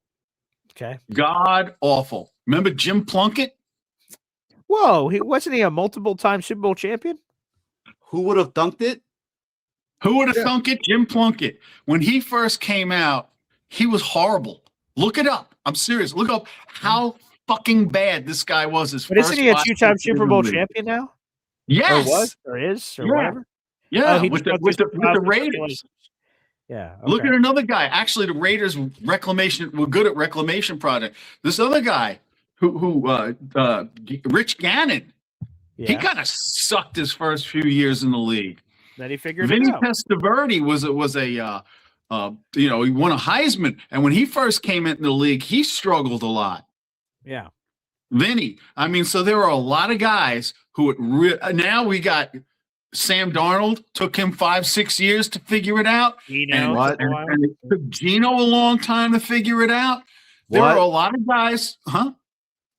Oh no, I'm agreeing with you. That's what Johnny Boy is an idiot. That's what's happening. There are a lot of guys in this league that it just flat out takes them a while to figure this game out because it's so complicated. And there's really, I mean, there may be a weak link on a team for like a cornerback or a safety or something, but every one of the cornerbacks and safeties that plays in the NFL are the best of anybody that played on any college team that these guys ever faced. Ever. Right. Ever. And plus, a couple of years in the league, and then they learned from the guys who were really good. Like I'm sure Ed Reed taught some other younger safeties on the Ravens how to be good. I mean, it takes these quarterbacks, unless they're absolute prodigies, a while. And look now, the Golden Boy down in Jacksonville, he's just finally figuring it out. Trevor Lawrence, he's finally just starting to figure it out. But a lot of guys, they don't get the opportunity to stay with that one team to figure out. A lot of these guys bounce around. Brett Favre, when he first came out, he was on the Falcons. He was so bad, they cut him. Well, they traded him for like a 7th or something. He was horrible. Yeah. Because, he had the mentality, the gunslinger mentality, without the talent at the time, or not the talent. He always had the talent, without the experience. I'll go with that. And even Brett, even to his final season in the NFL, with that gunslinger mentality, they won that game. They won that Vikings playoff game, and he threw it away by trying to force something in a game that they had in hand. Right? Yeah, they had that game. Went to the Super Bowl. Yep. So what I'm saying is there are a lot of these quarterbacks who it takes 7-8 years to really figure out how to play the game. A lot of them don't make it physically. They get beaten up, they get out, or they're mentally so worn down that they can't ever flip it around. So I got a lot of respect for Geno. I mean, Geno has been rock bottom. I mean, he got decked out and had his jaw broken by his own teammate over $700. I mean, and that was an arrogant, stupid move on his part. He was the quarterback. He was the team leader. He should have given that guy the money back, and probably all would have been different. But everything works out the way it works out. I mean, it is what it is. So I think that Geno's going to have a very good 2 years with the Jets. And regardless of what Cade Klubnik does or whoever we draft next year, hopefully this Geno is so good that we don't have to worry about next year. And Cade is so good in practices and so good in the preseason and lights shit up that we have him as the heir apparent, and we could use those 3 first-round picks just to plug holes and tweak the roster and fill it up. But that being said, maybe take one of those 3rd-round picks and still grab a good quarterback if you can, because you never know. Let's hope we can. And again, I'm excited. I'm excited, man. I can't wait. The tailgate's going to be awesome. This is I can't wait. I'm just fired up, baby. I'm fired up. One other thing, how many quarterbacks can you think of now? I've mentioned a few. How many quarterbacks can you think of that it took 5 or 6 years before they turned it around and really became good? So turned it around means like they failed, bounced around, and then came back, or just like Aaron Rodgers waited like 3 years. Like what Geno did, like what Plunkett did, like what Rich Gannon did. Sam Darnold, Geno Smith, Baker Mayfield. Baker's another one. It took him a while to figure it out. It took him a while to get the right situation. Jared Goff with Detroit has been a lot different than LA. He did it a lot quicker. I don't count Jared Goff because he was a first overall pick and he was supposed to do that, and it took him a while to figure it. But it didn't take him that long. First overall pick? Huh? Baker Mayfield was the first overall pick. Yeah. And Sam Darnold, everyone thought he was going to be. Everyone thought it was going to be Sam, then Baker. And they pulled that switch on us, and it was Baker and then Sam. But still. Yeah, you never know. So I mean, Trevor Lawrence is finally. Let me do some research. I'll get back to you. Trevor Lawrence is a good example, sure. He's finally figuring it out. He's becoming good. Some of the kids who I think are going to be really good though, once they do figure it out, the kid on Chicago, Caleb Williams. Yeah, he looks really talented. He's going to be in the MVP race. I see him on some of the future ballots for that. So he's good. The kid on the Carolina Panthers. He was pretty rough those first couple of years. He's finally starting to figure it out. But maybe, Bryce Young, you're talking about. I still think it's going to be a tougher road for him because he's a small guy, and he's one of those guys that's a couple of good hits from being out of the league. Yeah, he's still in a booster seat right now. I think he still has the tricycle wheels on. So He's gonna. I wouldn't go that far. Diana Rossini helped turn around the Pats as well, so she's another quarterback. All right, easy. We need to. Yeah. Move on. Get the next guy. Okay. You well, can turn me off now. You have my permission, my blessing. I wish I had the blessing to turn off Johnny Boy, but turn me off. There you go. All right, let's get one last. Always turned on, baby. Let's go. That's information I never needed to know. Back to the phone lines. It's Badshaw. What's up, fellas? What's going on? Turn on. Y'all never turn me off. Y'all always turn me on. So it's good to see. I don't need to see the evidence. I'll take your word for it, Badshaw. Anywho, what's on your mind? Oh, he does have a shirt on. I thought he didn't have a One shirt of on. us. He doesn't. He does have a shirt. He has a shirt on. No, he doesn't. Yes, he does. See, told you. that is my white skin. That's his shirt. That's definitely not his shirt. Hey, if someone sends a $20 super chat, I'll go lower. Yes. What Do it. Do it. Please don't. I will pay $20 for that to not happen. Please. But I guess we'll see what the chat does, I guess. Yeah, we'll see what happens, I guess. Thank you for that. And I don't know if you want to see lower, but anyway. So how do y'all feel about... go? Can you go down low? Take it all the way to the flow? Yeah. Okay. What's up? We're men. Stop it. Yeah. I know. My wife's like, "What are you doing in the bathroom?" I mean, I usually talk to myself, but not this much. But, shout out to Laura. Anywho, yes. So I was going to ask y'all. I know y'all are all married except Paul. He's got 2 kids running around. What are y'all doing for Mother's Day? Are y'all doing anything special with your loved ones? So for myself, so my mom's just called me and she's like, "Hey, let's go out to lunch." So for me, Mother's Day is pretty much the entire weekend, right? And then my wife, I'm like, "Hey, so what do you want to do?" And she's like, "I just want to relax." I'm like, "All right." So, but relaxing means let's go to Hobby Lobby. Let's go to this. Let's go to this place. And I'm like, sounds about right. Yeah. I'm like, fuck.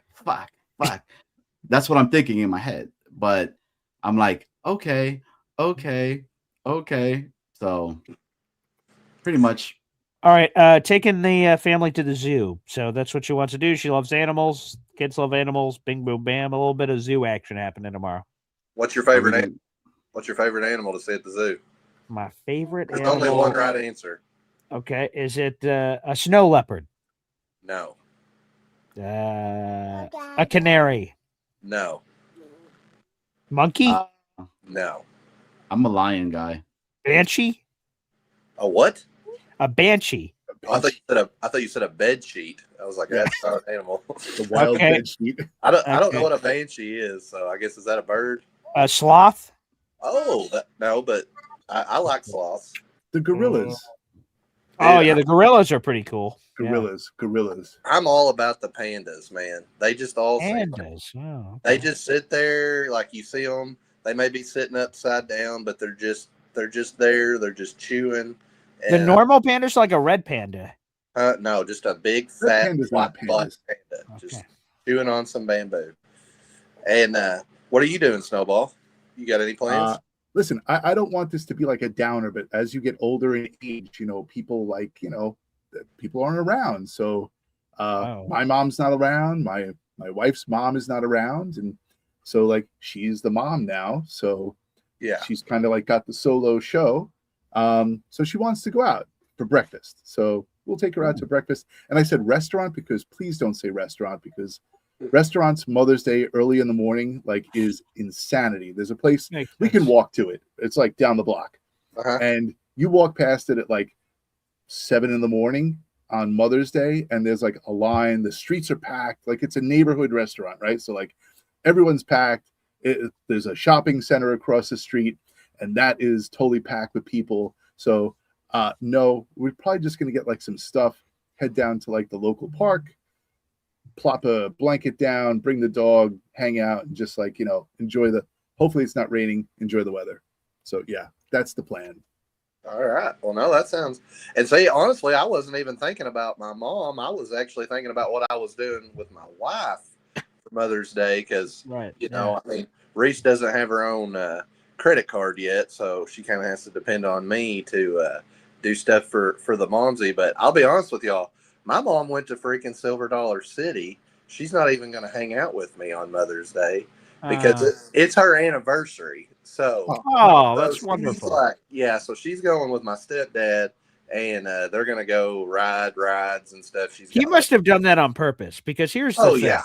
To combine those holidays now, how could you possibly ever forget? And guess what? There's no way he gets that beautiful, lovely woman in your life the same amount of stuff on Mother's Day and the same amount of stuff on an anniversary, but that they're combined. So they're definitely split. He is one of the smartest men I've ever heard of in my life, because you're definitely making out. Like, you're not like, you may be also making out. But I meant making out in terms of like, he's getting the best of that deal, I think. Yeah, he definitely, he definitely got me there, but he's a Cowboys fan. So boo. You know how it is. I got married on Memorial Day. So every single time that people Is that are on like, purpose? What's that on purpose? Yes. You know why?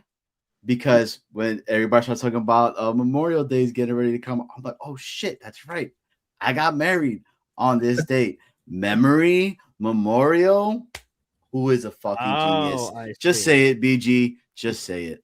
I see. So wait, did she know that you did that on purpose so you could remember it better? I think it was a dual thing. I think like she did it too, knowing like this is perfect. No way she and all did. that. There's no way she did. Like, let's be honest here. We're four guys. There's no bleeping way she wanted to make it easier for you to remember. She wants you to remember because, it was somewhat significant, hopefully, in both of your lives. It was Memorial. Yeah. Okay. Yeah. Memorial is also death. Memorial, like in remembrance. I mean, it could have been the death of us being single for the rest, and now we're just a happy, beautiful married couple. I thought it, BG. I thought it. I didn't say it. Like, I don't think that it's not the memory. Yeah, the memories of death, of remembrance of people that are no longer with us. But different strokes, different folks, I guess. But I appreciate that Mother's Day report. A lot lately. Yeah, I was like kind of curious. Which, by the way, Tatiana's watching the show. SMH, Johnny boy. SMH, buddy. SMH, rightfully so. That's the stupidest thing I've ever heard. But good for you that you remember it better. But there's no way your wife agreed to that part of the exam as a rational reason for that. There's no way. I don't. SMH means super married happy. See? Read her new comment, and it makes all sense now. That was for me. What the hell? That was for Paul. No, the one above it. The one above it. There you go. It's a good way to get exactly. But like, exactly. But wait a second. The 3-day weekend trip existed no matter what. Memorial Day, everyone gets off. You don't just have a special day off yourself. Everyone gets off. But it's a double. It's bam bam. What's a double? Do you now get 6 days off? No. So what's the double? Double what? I get to we have all get an 3 days enjoy off. beautiful What are you weekend. talking about? I don't. Okay. I'm just saying it's cool. We're just trying to help you, BG. That's what we're trying to do right now, okay? Whoa. Let me address this for Tatiana, who's lighting up the comment section. My fiance she said, I was shaking my head at you about doubling up the days for the less effort. Wait, don't throw it at me. It's him. He's the one that did it. Me, our date of choice is August 23rd. Nothing's going on that date. Literally nothing. The third preseason game for some football teams. That's it. So no, I put actual effort in. Johnny Boy's the one that half-assed it. Don't clown me in with Johnny Boy with how he proposed to his wife. God rest her soul. She's not dead, but I proposed to her at Disney World in front of Mickey Mouse and Minnie Mouse, which, by the way, is her favorite. And so. Oh, how original. I've never heard someone proposing at Disney before. Yeah, that's a real charm. Saying. Here's what I did. I got my fiance's favorite TV show's characters to help me propose to her. Okay, I win. Okay, I killed it. This wasn't a competition. I'm just saying there was thought. Why am I going with you? Why am I getting this less effort thing? Why am I getting SMH? What the hell did I do? I didn't do nothing. I was just saying, wow, he won. He did a halfway day. I didn't do anything. I don't know why I'm getting rocked. See, look, she wants to go to Disney. I'm just saying, man. Just throwing things out there for you. Having that thought. See, guys can't even think anymore. Now I can't even think. Whips are getting cracked in the house. My thoughts are great. I'm not going to say anything anymore. Okay, Bench, you got anything else to say? Great. Doghouse. Wonderful. How you spending Mother's Day now? Yeah. In hell. Anywho, next. Yes. Happy Mother's Day. He's gonna be in the cage at the zoo. Yeah, make sure you put your feet. Yeah. Who's gonna be at the zoo? Yeah, me. You can visit me. You could pay $3 to throw some animal crackers in there. Please do. Great. I'm sorry. I lit a match, and now you've got. You're not. Put that. You're not. But it's okay. It's okay. It's great. To see Listen, you. he's in the bathroom. He's talking about lighting matches. That's also true. Naked. Maybe I'm sorry to disappoint you, Batshot. That super chat never came, so that's weird. Well, now I'm surprised about that. But anyway, I don't know. My wife's going to give me $20 though. So there you go. Okay, cash. You can slip it in your string there. Where are you going to put it? Great. Well, there's not a lot of spots. Hey, Badshaw. Yeah, this was awesome. I appreciate you. Can we get a high five? Can we get a high five? Yeah, it's a little. He's on a no. Yeah, he's in a box. The other hand. No, it's not. It would be that hand. How would it be the other hand? There you go. What are you doing? Okay. No, actually, do no hands. Yeah, I don't need helicopter. Oh, a headbutt. Okay, that's not where I thought you were gonna go. Beautiful. All right, bad shot. Thanks, bud. Yeah, get the hell out of here. Okay. What? Causing all kinds of hell. For the audio listeners only, I'll describe what just happened. No. Oh, yeah, bad shot, shirtless. Someone calling. Please do, Snowball. Please do. Please all right, well, everybody, that's going to wrap it up for the show. 300 plus people in the room. I actually have a baseball game to go to here in a few minutes. So lovely, but I loved enjoying it and spending it with you guys. Yeah, I'm a working man. That's just good weekend. What baseball, zoo. Sure, yeah, it's going to be a real hoot. Can't wait. Well, we'll see what part of the rest of it is a hoot. Wait, or is someone coming down the hallway? Oh, no. Oh, boy. What's happening there? God bless. Want to thank everybody for tuning in. Again, we now have over 70 seats for both the game and the tailgate. Incredible. So thank you, everybody, so far. Again, the schedule coming up on Thursday. So shortly after that, we'll be able to identify the game. Once we identify the game, we'll be able to get price. Depending on the opponent, the price changes. Depending on where we sit, the price changes. And I'm going to lock in food next week with Chef to lock in all those prices. So a lot of information is coming. Make sure you guys sign up on the tailgate sheet. I see some people have attempted to sign up, but they had some issues. So again, you guys can email me if you have any problems whatsoever. Paul A. Esden Jr. at gmail.com. My sass is coming out here. So feel free to reach out if you have any issues, but looking forward to it. The tailgate should be awesome. Johnny Boy, Snowball, I need Jets Worldwide final plugs. Yeah, Jets come watch Jets Worldwide. That's it. That's 7:30 p.m. this Friday. Check it out. Special guest. Yeah. Right? And Cook. And Cook, our guy. That's International Fan of the Year. He's a cool dude. Yeah, can't wait to have him. And Jets Worldwide, making moms happy because we love them. Thank you, moms. We appreciate you. They make the world go round. Shout out to everyone. Austrian was a member for 20 months. Appreciate that. Philium, 22 months. Sharon, 20 months. Appreciate all the support on the channel. And the membership, Cisco Lopez gifted 10 memberships. Chef Kevin Gilbert sent in a couple of super chats. Easy super chat. Amazing. I want to thank everybody for tuning in. And shout out to Believe. Yeah, Believe, exactly. Or however you spell it or pronounce it. So hopefully this isn't the first and only episode that ever is part of the Boy Green Daily Believe. If so, it was a hell of a ride. But thanks, everybody. And we'll see you next time. Take care.